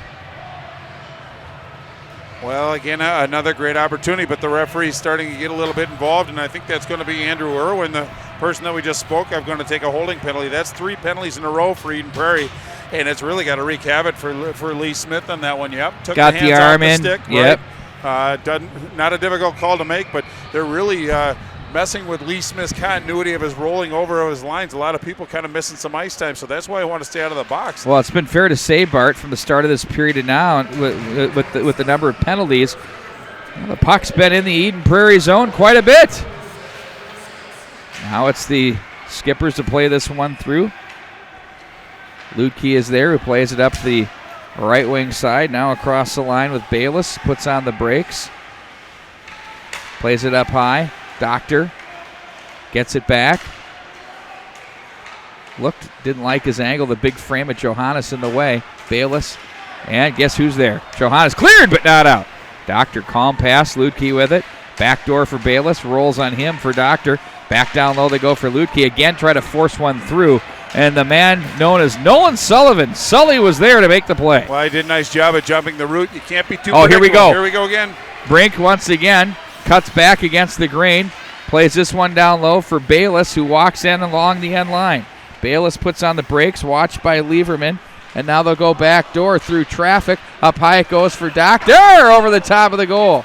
Puck sits up on the end of the net as they try to peel it off. That one off a skipper's stick. I'm sure we're going to take this faceoff outside, which is where you don't want it with 52 seconds to go in the man advantage. Well, Minnetonka did a pretty nice job of possessing the puck, moving it around, but really didn't get a good look at the goal and didn't get a nice pressure. So Eden Prairie doing a nice job. Their penalty kill certainly getting a lot of work tonight, but Minnetonka is just looking for that golden opportunity. Sometimes any shot on goal is a good shot at this point. Face-off win by the Skippers as they push this one into the corner. Lieberman is there. And now it's going to be played back through for Jensen. Nice pass there for Middlestad. He leaves off for Middlestad to try to get position. Couldn't get it all the way on Lowhite, who made a nice play. Now it's Kavanaugh out of the zone. They have everyone. Their numbers. Oh! And he sidestepped a would-be crushing check by Jensen. But still, it's turned over at the line. But not out. Now the Skippers will control as they play this one back up through. Lieberman was there. Now the puck is still rattled around, and it's going to be Lowhite across the line. Jensen watches him. Nice little escape by Lowhite. Tries to chip a pass down low. Sliding over to make the play was Elder. And once again, Elder with a nice play. TJ Rogers, of course, not in the lineup here tonight for the Minnetonka Skippers. It's tough to take that type of production out of the lineup, Bart Archer. Of course, we are talking about number 23, who comes into this game with 24 points, leading the way. Yeah, leads the team, 12 goals, 12 assists. But he's got 2 power plays, couple short. He's the only 2 short-handed goals the Skippers have recorded this year, but 3 game winners as well. So obviously a big void in the lineup, but it's up to everybody else to kind of pick up their game a little bit and to cover for that significant loss. Now they're going to call a penalty on the Skippers as the Bronx cheer comes out of the Eden Prairie bench. Well, it looks like it's going to be an interference penalty to Jack Meredith on that one, but you could just tell the scales of justice were going to slide the other way. Middlestad was out trying to draw a penalty. Now his teammate succeeded, so we are going to have 2 minutes on the board for Minnetonka, so Eden Prairie gets a chance to show their wares on the power play. Kind of a dangerous time for the Skipper squad right now. Middlestad, the face-off win for Lieberman. He'll give off back for Middlestad, who quickly went up to his familiar blue line position. There's a bounding puck wide of the net. That came in from Johannes. Now they work it down out of the corner. As once again Sullivan is there, Johannes is there. He'll chip it up to Middlestad. That gets away from him. And from the near side it goes. Middlestad with it. Stick handles through traffic. Goes down on the play. Rattles through it on goal as he gets knocked off its post. No harm, no foul, Bart. You are correct. But it was Anders Johnson that had the challenge to try to thwart that forward attempt by Middlestad. He did a pretty good job of really taking it away from him. But again, you can see who our sponsors are. Please support them. Without, obviously, their assistance and sponsorship, we couldn't make this available for you. So please pay particular attention and to support our sponsors. Now Middlestad with it. Walks down the line. Lieberman is there. Wrist shot in on traffic. Bounding puck. And that's stopped by Muller. Well, Muller, pretty good concentration. Really took away that second chance follow because Eden Prairie had numbers down low. But, when you get a guy like Lieberman and Middlestad back on the point, that gives you a lot of different options. 2 very smart hockey players going to make the appropriate play. Nice save by Muller, though. Indeed they are. Snapshot, traffic, rebound, dribbles to the side of the net. And we're going to whistle this one down. Well, Sullivan's wreaking all kinds of havoc in front of the net. Very difficult to move him out of the way. He's not a small body. And then you throw Johannes into the mix as well. A couple of pretty long drinks of water for this Eden Prairie Eagle squad. But Minnetonka's done a pretty good job at taking care of the front of the net. But Eden Prairie's starting to plant themselves and really wreaking some havoc for skipper goaltender Muller. Now it's going to be Sullivan with it. On the face-off, nice win there by Bowman. And it's going to be Lieberman to regroup in his own zone. Lieberman looks up ice. Gets away from a stick there. Carries this one down to the corner. Back at center. Middlestad will regroup and wait for the troops. Now Lieberman takes over. Smooth puck-moving defenseman across the line. Lieberman opened up, then decided to shoot that one off the crossbar. That was so smooth, it didn't even make a noise. Yeah, he's got those smooth stride and the quick hands, but kind of a shallow angle. Almost made that one count. Van Sant to center, picked up by Middlestad, who looks down the rail and back in behind the net it goes. Doctor for Johannes, who's checked on the play. Oh, that was taken away there by Jensen. Middlestad, his centering pass was blocked by a sliding Doctor. Now Middlestad plays down for Sullivan, who tries to protect the puck up to the line for Lieberman. Shoots, pad save Muller as the penalty's about to expire. Lieberman checked on there. Check that Johannes checked on the play. Jensen for Middlestadt. He'll hold and shoot up high off the glass. And the Karen will take it off the netting, and they'll whistle that one down. Well, I think Lieberman got the puck to Middlestadt. Middlestadt top of the left dot. I think he was looking over for Jensen on that one, decided to shoot it. It's got a little bit more elevation, but I think that Middlestadt made the right decision on that. Sometimes he looks past first when he has a pretty good look. But here you can see the puck just chipped over to Middlestadt. Middlestadt looking over to Jensen, decides to take the shot away as the pass was taken away by Doctor. Nice job by Doctor to really taking away that option. Now it's going to be faced off again to the right of the goaltender, 5-on-5. Hartle was there, and here comes Bayless back through the zone, ahead for Brink. Brink is checked on the play as the puck comes to the near boards. Rolling back into the skipper zone. Turning it back up is Lukey. That's off the skates of Bayless. Turned over at the line as the skippers will look to break out. Brink Hartle is there. He'll have to wait for his players to get onside. Sends it in deep. Now it's Hicks over skates as he's bothered by the oncoming Bukowski, but gets it back. Watched on the play, and back in behind the net it goes. Hicks will break out. Back up through center. Nice pass there. Kavanaugh pickpocket at the line, and Brink was there, but just offside. Well, Kavanaugh, I think, got a little excited on that one. He actually had another stride he could have taken, but at the blue line flipped it back offsides by Minnetonka. But really kind of a long way to get out of your zone, but very efficient in all respects. It looked like Eden Prairie had all the positions covered, but nice zone exit by Minnetonka really made that play push the puck up the ice. Great graphic there. Eden Prairie has won 6 straight against top 20 teams. That's why they're number 1 right now. Yeah, I mean, that's probably a good reason, right now. Averaging 5 goals, 4 per game, and only about 1.5 against, and that's a winning formula right there. Finding their mojo. I mean, you could say it was the other way around in mid-December when things weren't coming together for them, whether it be the Edina Holiday Classic or the Schwann Cup. Well, they didn't have Lieberman for a good period of time, but yeah, that was a big difference maker. Indeed, it was. Shoe with it. He wasn't at the Holiday Classic, but you know what? T.J. Rogers isn't here either. Everybody has injuries. You're right. Everybody has their challenges. Oh, there it is again. Goodness gracious. I've got the retirement papers right here. Van Sant with it. Plays this. It's just comical. From the line. I'm not like this, Bart Archer, but it's that noticeable. I smell what you're cooking. Pulled out by Meredith across the line. Drop pass. There's a snapper. Scores! Oh, what a shot there as they go up high on that one. I believe that was low height, Bart. Yeah, that was low height with his 5th of the year, but he picked that corner, picked it clean, but really a nice sequence by Minnetonka. Look at him spearhead, draws the defenseman and leaves an open lane. Look at that. Nice shot on goal, juggles the water bottle just a little bit. Finally, Minnetonka gets rewarded for a little hard work. Now it's 3-1, but low height's 5th goal of the year. Wow, great stuff there. Nice little drop pass. Had plenty of room to really load it up and let it fly. But look, he's also got support going to the net. If you look at it, there are 3 other Minnetonka skippers looking for a second chance, but he made the first shot count. But finally, some positives for the skipper squad after a lot of hard work. First goal of the second period with 1:28 to go in it. It's now 3-1, a 2-goal game for the Eden Prairie Eagles. A big kill by the skippers that led up to that. Prior to that, in on goal, Muller down to the butterfly, hangs on.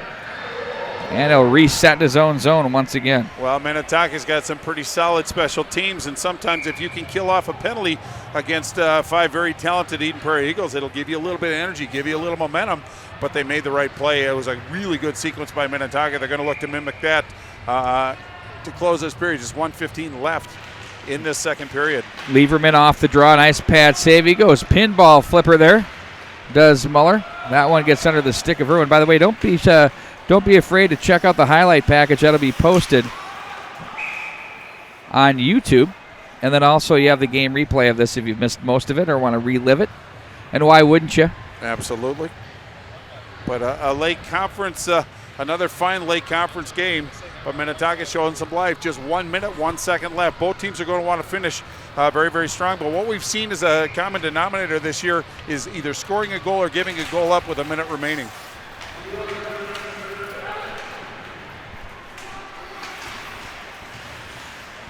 From the right circle, that's blocked and played back through as the skippers will play this around. Gets muddy up on the boards there. Todd Grover doing the best he can from this terrific angle to get it for you. It's terrific 90% of the time. Johannes across the line. Sullivan is there, and that's offside as the Eagles will regroup. It's going to be interesting to see how the Eagles respond. You know, it hasn't come as easy for them offensively. They've had the penalties, and Minnetonka is just kind of grinding away and hanging around. What are they going to bring in the third period? Well, Eden Prairie is a very good front-running team. Generally, if they score 3 goals or more, they're successful. It's when they score 2 goals or less is when they run into their troubles. So Eden Prairie just has to maintain. But Minnetonka, I think what their challenge is just coming back from behind. They're not very good at doing that, but they're showing a lot of life and getting some opportunities. Bayless with it, plays down for Brink. Brink looks to the slot area. Johannes is there as he looks to clear but not out. Van Zandt, a quick snapper. Nice pad save by Winsick to read that one. Sullivan one-hands that through traffic. That was Hicks. Now Sullivan scores! Low on the glove hand side. Nice play to swat that away from Hicks and walk in and get that 3-goal lead back for the Eden Prairie Eagles. Well, Nolan Sullivan doesn't need a lot of net to make it successful, and that's his 11th goal of the season.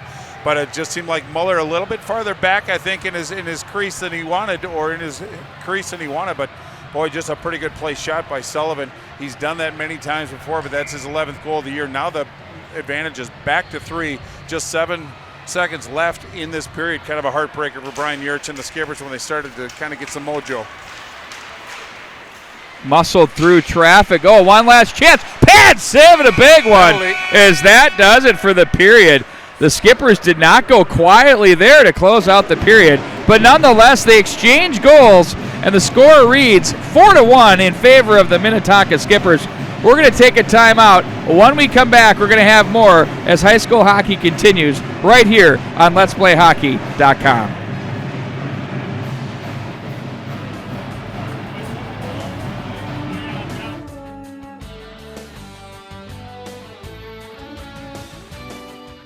AAA hockey players, the Northland Hockey Group has northern Minnesota covered.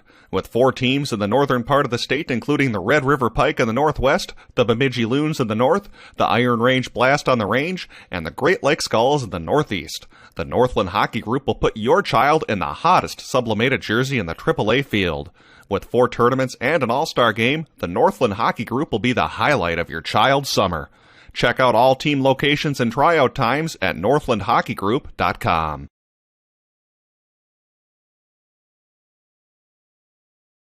The place to go for all of your American Legion baseball information is the LegionBaseballHub.com. It is the official home of the American Legion State Baseball Tournament, and you can find everything you need relating to American Legion baseball, from tournament information, live scoring, box scores, game recaps, player profiles, image galleries, and more. Check out the LegionBaseballHub.com for all of your baseball information. The Legion Baseball Hub is a partner of Let's Play Hockey and Let's Play Baseball. I'm Jason Withy. I'm from Pacific Rink.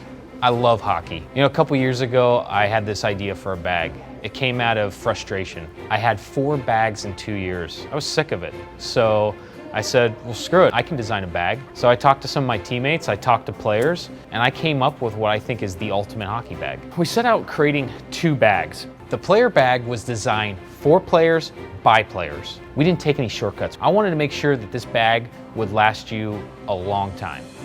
The Pond Pack was designed for coaches, parents, refs, the outdoor player, basically anyone that doesn't need to bring their entire bag of equipment. One of the great things about this bag is it looks like an everyday rucksack with hockey functionality. So when you're not on the ice, you can use this bag for everyday life. Each of our bags comes in 3 awesome colors: black, red, and navy. We love hockey, and we believe we've created the ultimate pair of hockey bags. Come enjoy a great meal at McCoy's in St. Louis Park. Our menu features innovative appetizers, freshly made salads, brick oven pizzas, gourmet burgers, I love those by the way, sandwiches, and classic American comfort food made with a creative twist.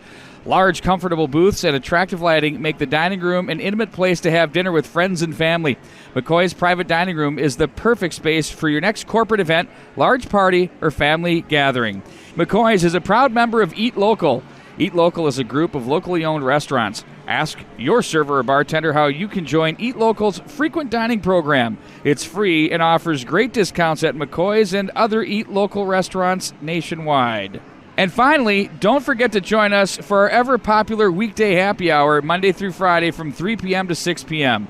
We also feature late-night happy hour Saturday through Thursday from 10 p.m. to 12 a.m. and great late-night menus served until 12 a.m.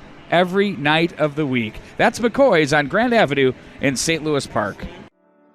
We've been dealing with the inconvenience of getting our skate sharpened at hockey shops for decades. Now, many of us have kids, and we're dealing with it all over again. Up until now, there hasn't been a piece of equipment that was safe, easy to use, and accurate to allow the hockey player to maintain their skates at the pro level at home on their own time with their own equipment. The Spark Skate Sharpener delivers to every player a piece of equipment that allows them to maintain their skates at peak performance every time they get on the ice. If you don't have confidence in your skates and the edges that you have, you're not going to play the game that you're capable of playing. When I first heard home skate sharpener, yeah, I've heard of that before. You know, it's too hard, it's too big, it's too messy. All those things that I thought about when I think about skate sharpening at home. That's not what this machine is. You push a handle, you stick your skate in it, you push a button, and 2 minutes later you have a sharp skate. I think that it's just one of those things that people have lived with till now, because there was no other solution. To me, I think this is exciting because it changes all of that.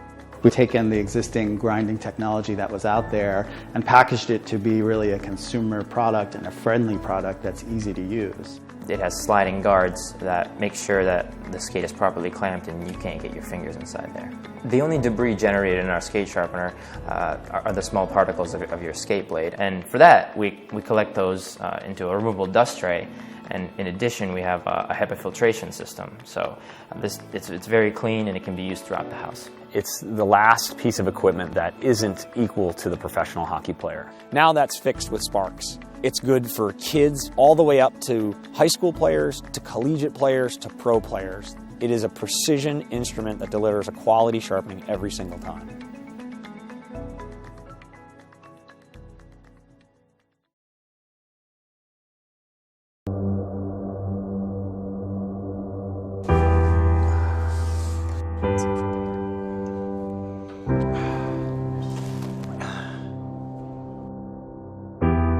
Being a quadriplegic, there's a lot more to it than just not being able to walk. Think about punching down into your abs.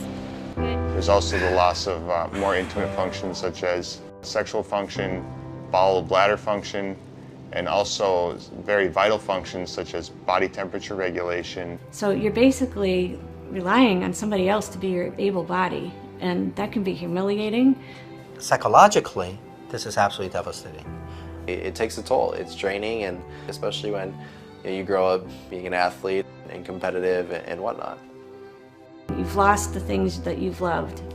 It would mean the world to get those things back. And that's where we're going with this research now. You can get these things back.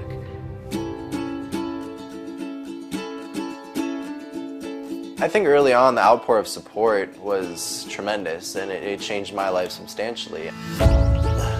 It's one of those things where you're obviously very grateful and you want to give back.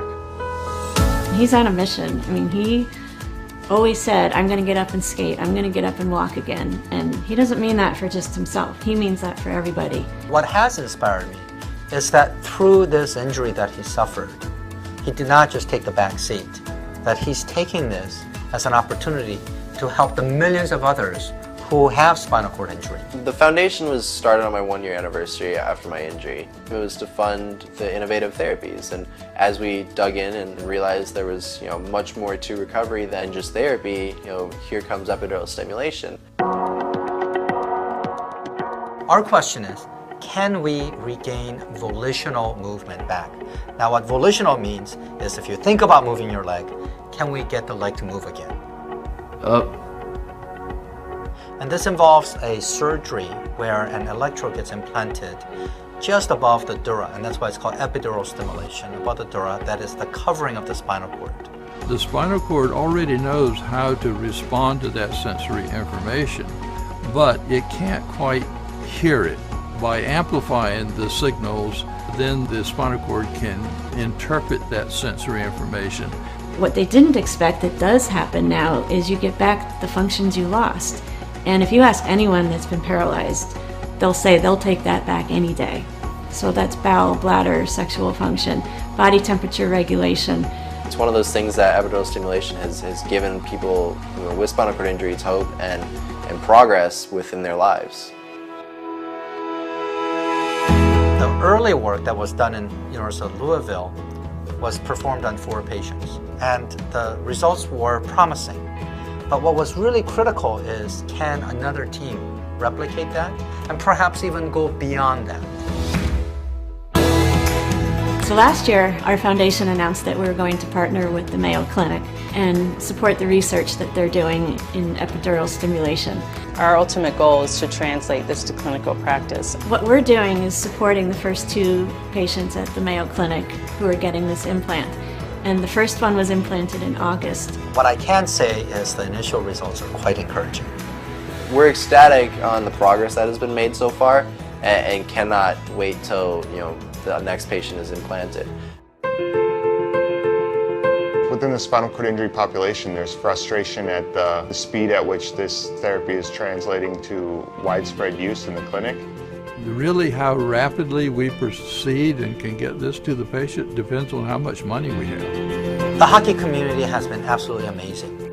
With the Jablonski family, in support of the Believe in Miracles Foundation, have raised funding so that the critical piece of this project was met. We've made substantial progress in raising awareness and raising money for spinal cord injury research, and what we're doing with the Mayo Clinic right now. As great as it's been, and I can't thank everyone enough for the support and what we've done as a foundation to raise money, it's a very time-sensitive matter.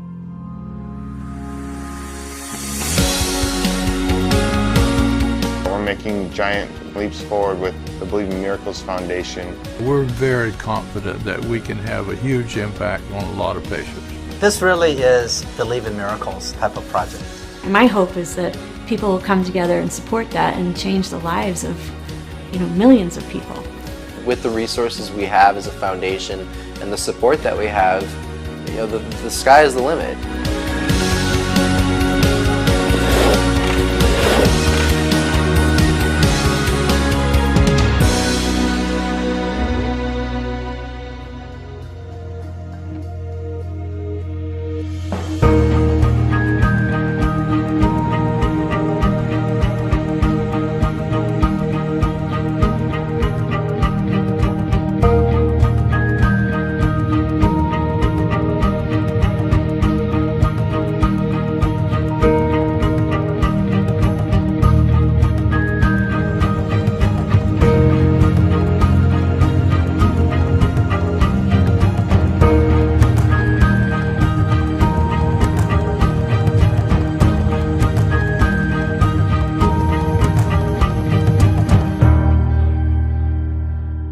Come enjoy a great meal at McCoy's in St. Louis Park.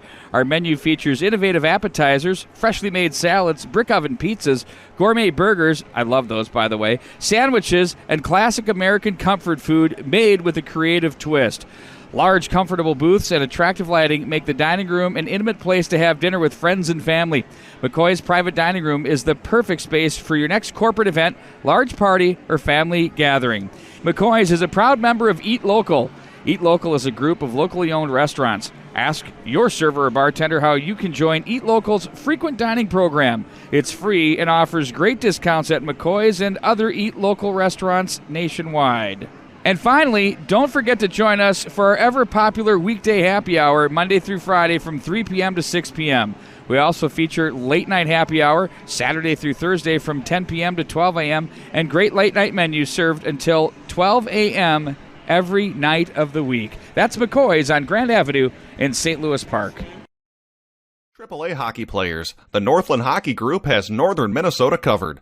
With 4 teams in the northern part of the state, including the Red River Pike in the northwest, the Bemidji Loons in the north, the Iron Range Blast on the range, and the Great Lake Skulls in the northeast. The Northland Hockey Group will put your child in the hottest sublimated jersey in the AAA field.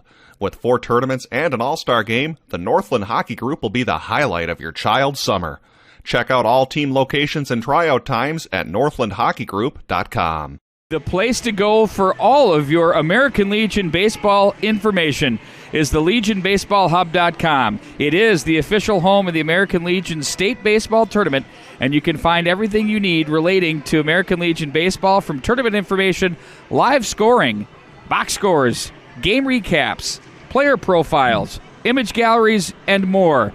Check out the LegionBaseballHub.com for all of your baseball information. The Legion Baseball Hub is a partner of Let's Play Hockey and Let's Play Baseball. Eden Prairie opened up the scoring in the first period. It was Hunter Johannes from Lieberman and Middlestead at 12:55. Then it was Hartle for Eden Prairie scoring his first at 13:54. Then shorthanded Middlestead with his 14th unassisted. Second period, low height. Fifth goal of the season from Meredith at 15:30. And Sullivan with his 8th unassisted at the 16:52 mark. Shots on goal that period, Eden Prairie with 8 for a two-period total of 23. Minnetonka with 8 for a two-period total of 15. We are at 4-1, Eden Prairie holding an advantage. What are your impressions of going into this third period, Bart? Bart, I just had a full meal there. It was phenomenal. As long as you're nourished, we're good. You had something at the end of the period you wanted to point out, Bart. Well, Minnetonka starting on the power play with fresh 2 minutes. Oh, a nice pad save there by Winsick. I told Bart, we're out. I'll be downstairs. Oh, that hot dog was about as good as it gets. I would say this could be the best hot dog. Oh, and a nice save by Winsick. The best hot dog in the Lake Conference.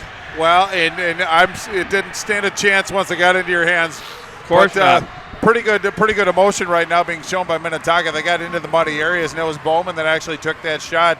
Didn't get as much wood on it as he wanted, but Winsick did a nice job of maintaining his position. But then emotions kind of ran over a little bit as Minnetonka took a little offense. I don't know if they're going to take them both, but they're still having, as you can see, conversations all the way to the box. But it is going to be coincidentals, and that's going to be Hartle, goal scorer for the Eagles, and I believe it's going to be Bobby Brink that's going to go for Minnetonka. So, boy, kind of changes the complexion of things a little bit. The coincidentals keep it the same as a 5-on-4 power play with another minute 5 to go. Right, but when you have a guy like Brink, who's one of the driving forces on this team, just a freshman, as you said, congratulations on his commitment. But he's a player that really this Minnetonka team needs out on the ice. Especially with T.J. Rogers on the shelf. Absolutely. Well, the band has packed up their gear. They've headed off. Bart's happy. I walked by the drummers and I grabbed some sticks and just started playing. I thought it was Buddy Rich paying a visit. Have you seen those videos? Or Neil Peart. Have you seen the Buddy Rich videos? No. He always had the smile going and the swing on the ride cymbal. Okay, I have seen him, but not. And not the traditional grip, anyway. with the open hand. Sure. Oh my word! By the way, did you hear that Steve Smith is going to be playing in Journey now at Treasure Island? Really, the defenseman for the Oilers? I'm there. Oh, what's he famous for? Scoring on his own net. Remember? Well. Oh, and it was at an inopportune time in the playoffs. How about that? Oh. I didn't know he could sing. It's a joke. I'm kidding. I let it go. I let it go. Turnover. Johannes looking for a shorty. A save and a rebound off the side of the net. Now it's Sullivan. He goes down in a heap back in behind the net. And they'll try and play it. Johannes again bids. And now it's picked up back in behind there. Remember, this is a power play for the Minnetonka Skippers, as they'll have to quickly regroup and bring it out of the zone. Hicks across the line. Goes to the back door. Kavanaugh. Now it's on the stick for Doctor. Kavanaugh gets it, plays it low for low height. Looks back up high. Instead, he's going to shoot. Nice job to pull that out of the air by Winsick. He's been really good here tonight. Well, indeed he has. And low height scored a goal earlier in this game, but it was a good shot from the left dot. Tried to ramp it up glove side, but Winsick did a really nice job of tracking that puck. He made that one look pretty easy, but that was a pretty good shot. There was an opportunity there by Johannes, who tried to go to the forehand. Once again, just like Middlestead did, kind of fake to that backhand and kind of sweep it and tuck it, but he ran out of real estate there with that shorty. I like the fact he didn't quit on the play either. He had a pretty good shot, follow-up angle or opportunity after that at a bad angle.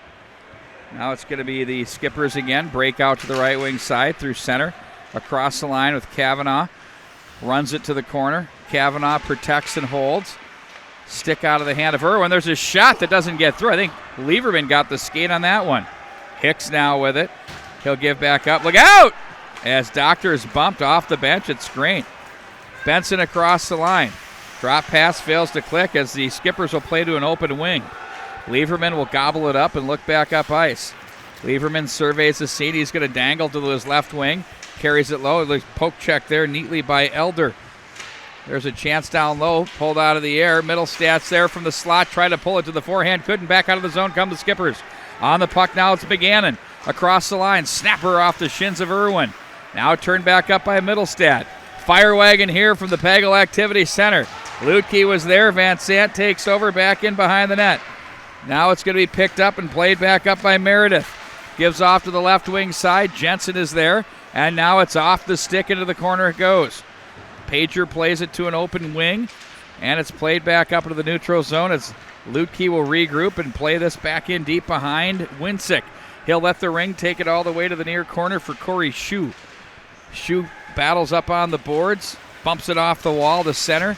That's off Van Sant's stick and played back in. Shue looks back to the left wing side. Pager with it in transition across the line.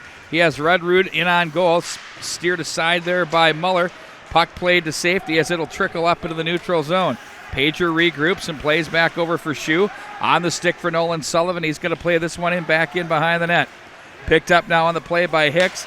His pass picked off. That's a nice job by Blakowiak to make the read. He's shivered on the play to the corner. Van Sant sits on it. Now he's going to have to try to fight this one away. Does, and rings it to the wall to Ketke. Flips it up high in the air. Handled out of there by Bowman. Nice job across the line. His snapshot's blocked. Duraney said, where did it go? Johannes looked for it. Now it's away from Duraney, and Lieberman takes over. Left wing pass off the stick of Blakowiak. Enough to be an icing call as we'll bring it back down into the Eden Prairie zone with 12 minutes. 58 seconds to go. A lot of banners hanging from the rafters here, making our sidelines kind of a bit of a challenge. But Eden Prairie in a perfect position right now, up by 3 goals. They're content. They're very good at possessing the puck in the third period. It is their best period as far as goal differential. So they're just going to be maintaining possession, getting the puck deep, burning off time. But if they can get an opportunity, they're going to take it.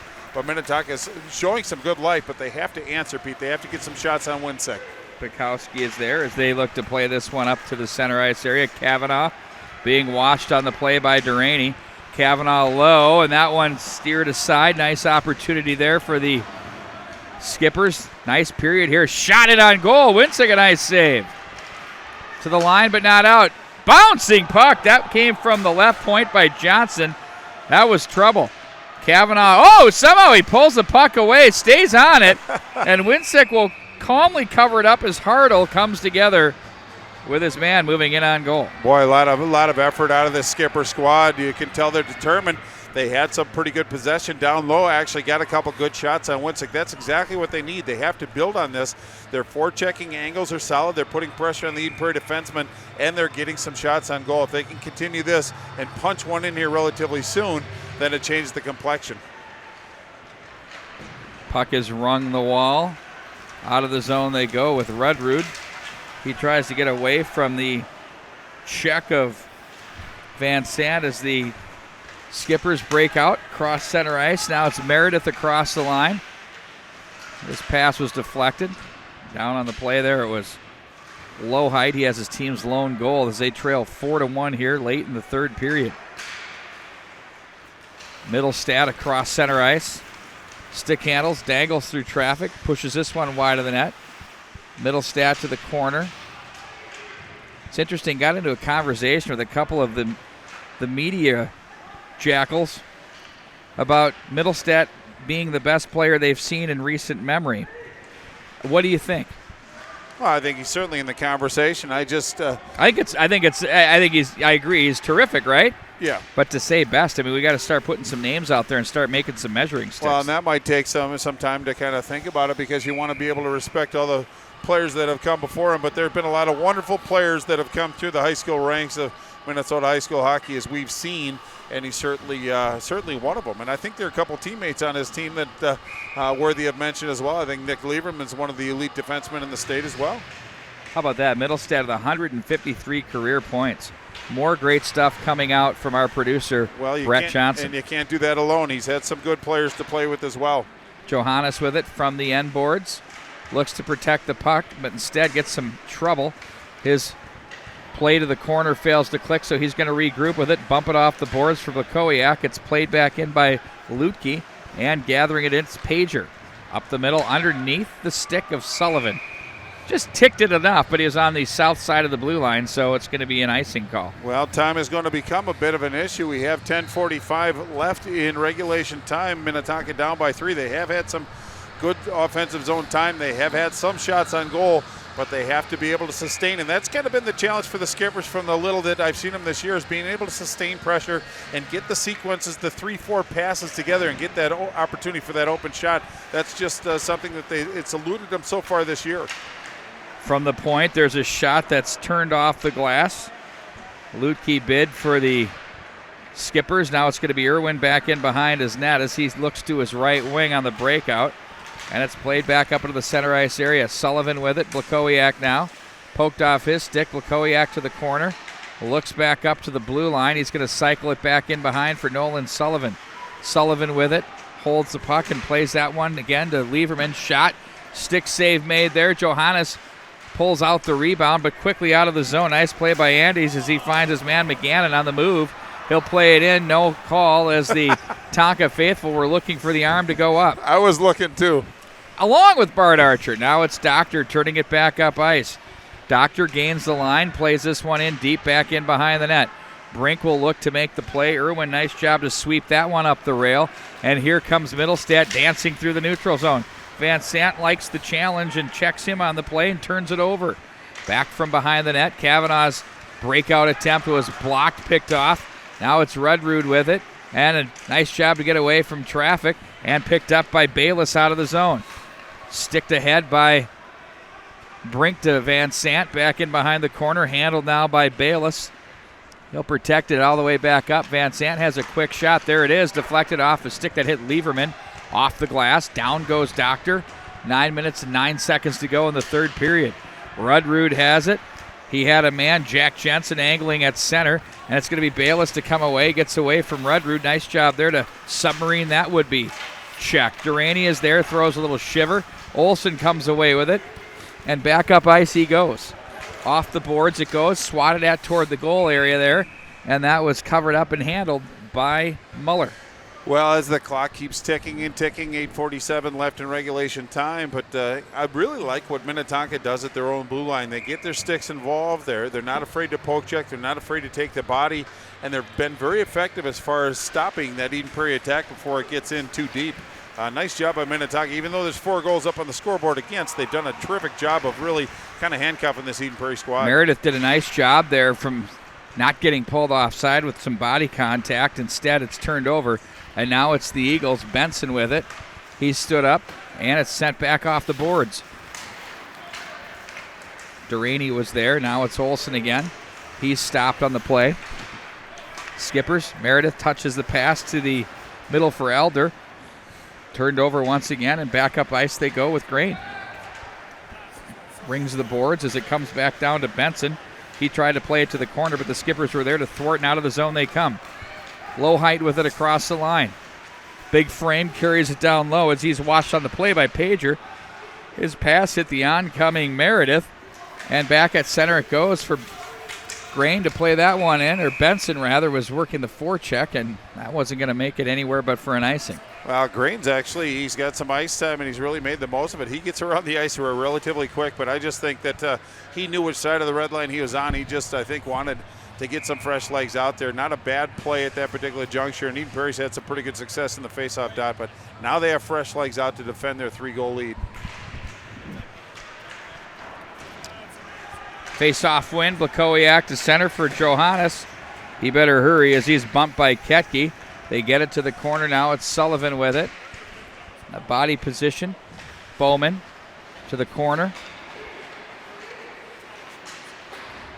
And now it's Sullivan. Back to the corner it goes. Nice check by Blakowiak. And here come the Skippers back up out of the zone. Bowman across the line. In on goal as Winsick makes the save and hangs on. as energy was going toward the net. Shots on goal, Reed for Eden Prairie, 27 for Minnetonka, 22.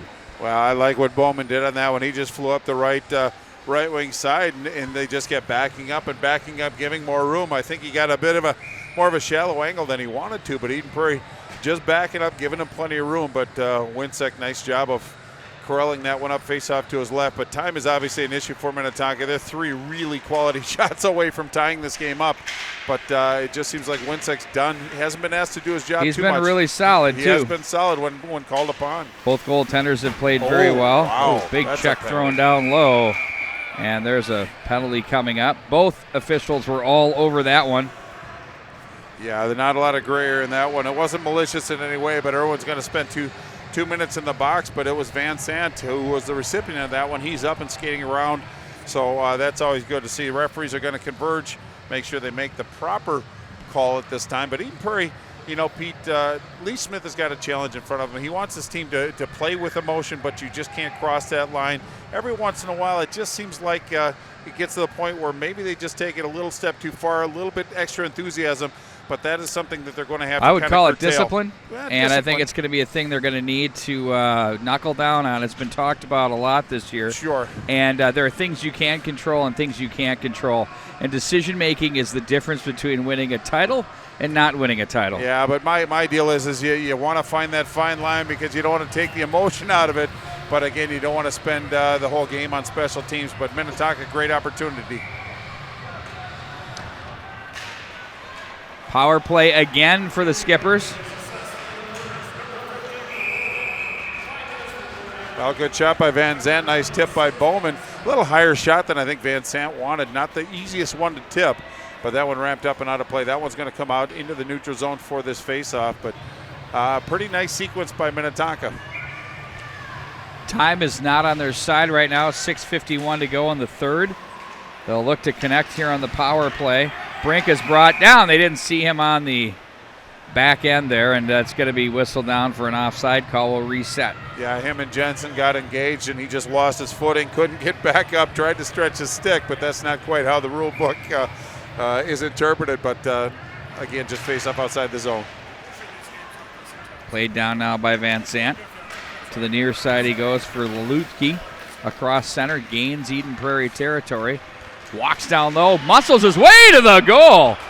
And he takes out the post. That's going to the net with authority right there, Bart Archer. Well, trying to work the edges. It just skidded on him a little bit, but he was very motivated. Once he got into that area, he went right for the net.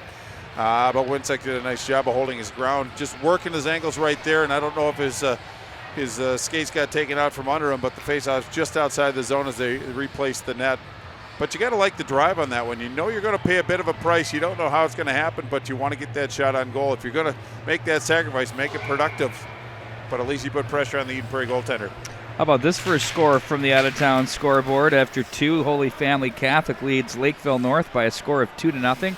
They're, of course, of interest among these two teams as they're all sectional combatants. Absolutely. That's going to be a heck of a run. Semifinals through the finals for that one for sure. Might even be a couple of good quarterfinal tilts worth taking in as well. Where are we at with the rights by the way, Brett Johnson? What's that? Working on getting rights for some of those games for you to be able to see right here on Let'sPlayHockey.com. It's not as easy as it may look. There's a lot of red tape.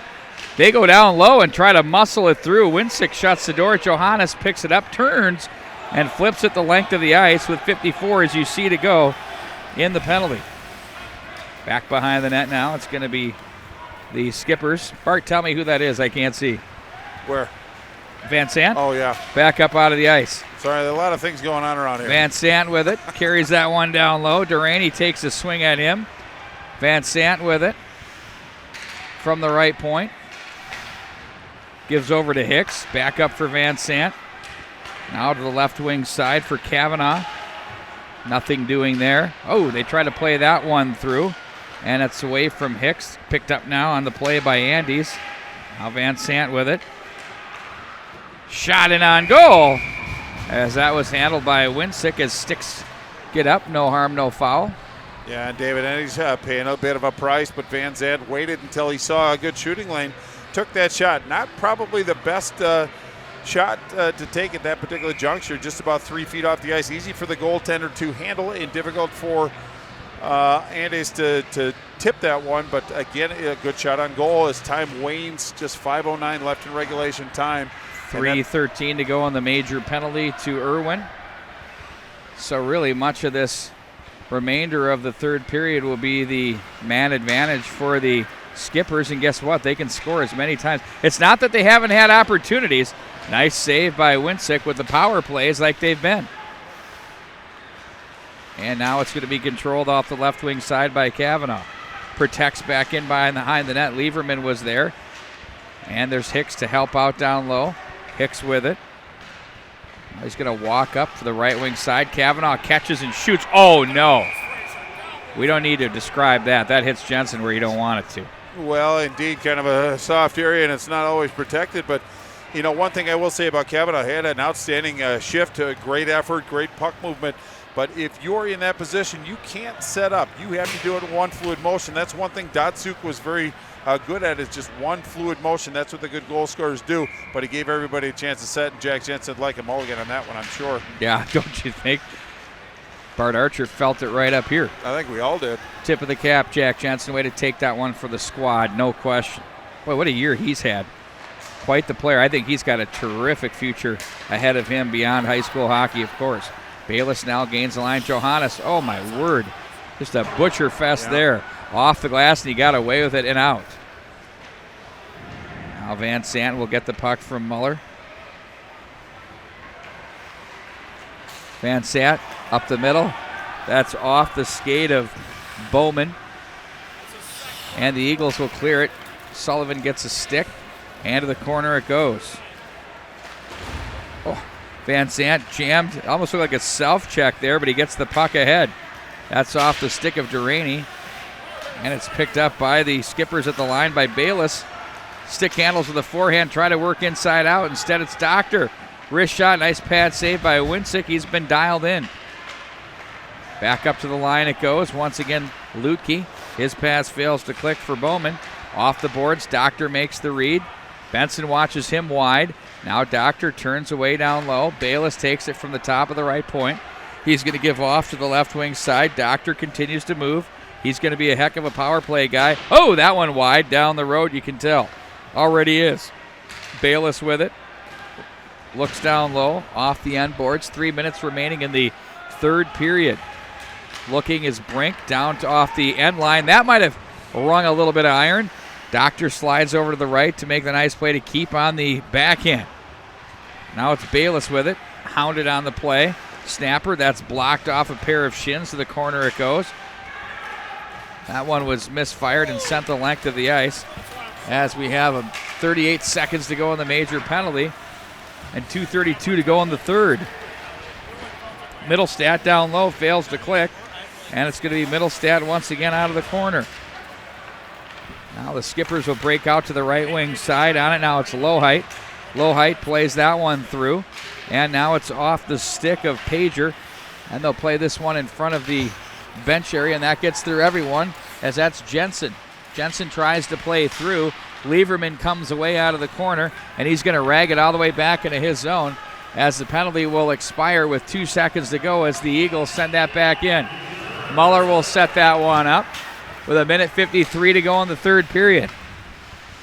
There's a shot that hits the mask of Muller. Middlestat was there, and that's cleared the length of the ice and back into Eden Prairie territory and icing the call. Boy, you can tell Middlestat's eyes got big. There's a lot of room in the upper regions of that net, but that one caromed off the bucket, it looked like. A lot of times, glove to mask. A lot of times if you get in tight and the goaltender's down, the rule of thumb is to shoot for the ears. Just not everybody's as good a shot as Middlestat. Nice job. Well, nice job, though, by Muller to have that glove up to take that space away. Because, absolutely. You know, there's only so many spots you can put the puck there from that location. Short glove side. Instead, it goes glove to mask. Now from the corner, Olsen is there. Checked on the play. Pikowski comes away with it. Back up into the neutral zone. Meredith chases. Irwin throws this one in deep. Back in behind the net it goes. Now it's going to be Ludke with it. Plays ahead for Meredith across center. Meredith watched by Irwin, who gave him a lot of padding there, if you will. Doctor comes away with it, turns and shoots wide of the net. Rebound picked up by Elder. He'll play it to the corner for Meredith as they cycle out of it. Back in they go. McGannon is there, cycles back in behind the net. Elder stood up on the play with under a minute to go here in the third period. No goal scoring in the third session between these two teams. We came in with 4-1 leading of Eden Prairie, and we still remain that way. In on goal as Winsick makes the save.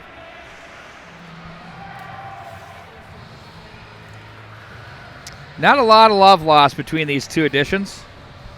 No, a lot of history between the two schools as well, but I'm going to applaud the effort by Minnetonka tonight. Their effort hasn't waned a bit, obviously being down 3 goals in the third period in your home rink to the number 1 rated team. Sometimes you get a bit of a sag as far as emotion, as far as effort. Haven't seen that tonight by Minnetonka. They're battling like it's a tie game in overtime, which is what you want to see. Eden Prairie looks like their game is back in order. We saw them when they kind of had some hitches in their proverbial giddy-up, but it looks like they're firing on all cylinders. But I'm very impressed with how well defensively this Eden Prairie team is playing of late.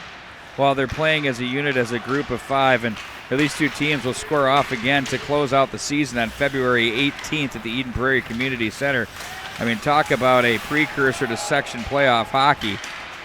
You've got some really important things happening between these two teams with some big games still left on the schedule. How fast these seasons go, though. We're already into February, and it feels like it's about December 1st temperature-wise. It's supposed to go the other way, and it never seems to work that way. Duraney with it. That's going to do it as the Eden Prairie Eagles, wow, impressive 4-1 win. Tip of the cap to Minnetonka. They had their highest point-producing player, T.J. Rogers, out of the lineup. Did a nice job in muscling through that and created some chances. But, like you said, the defensive game, Bart, for the Eden Prairie Eagles was very impressive. Well, everybody looks at Eden Prairie like an offensive juggernaut, but again, you have to play solid defensively, and that's what good teams can do. And Eden Prairie showed us that you can find that nice balance. I was very impressed with Minnetonka's effort, but not only that, but the way they defended their blue line. They defended with some vigor and really kind of limited Eden Prairie's offensive attack, which is something that we haven't seen very, very often. But it was a good hockey game tonight. I think the better team tonight actually won. But Eden Prairie looks still like they're firing on all cylinders again. Player of the game, Bart, you got to do the duties. Well, the player of the game, I'm going to go off the board a little bit, and I'm going to go with Nolan Sullivan tonight.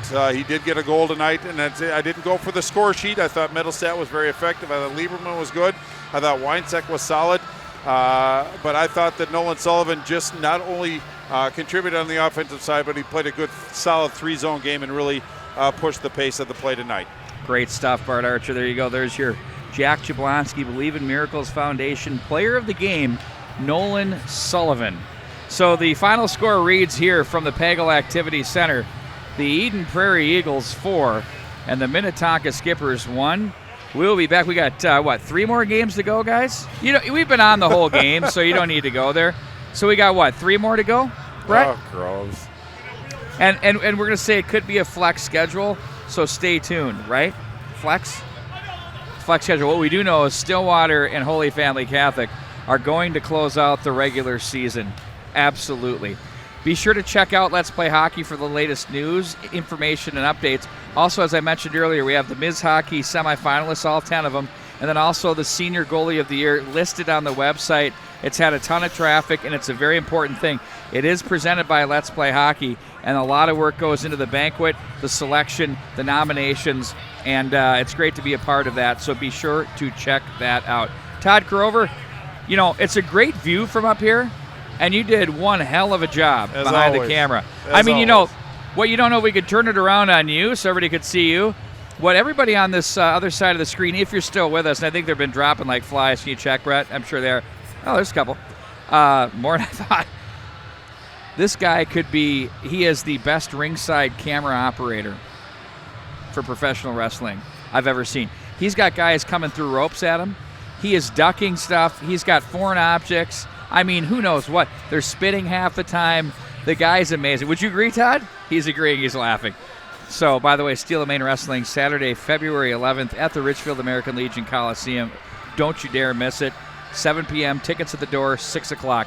For Bart Archer, I'm Pete Wagner. We'll be back on the air with more high school hockey next week. So long, everybody.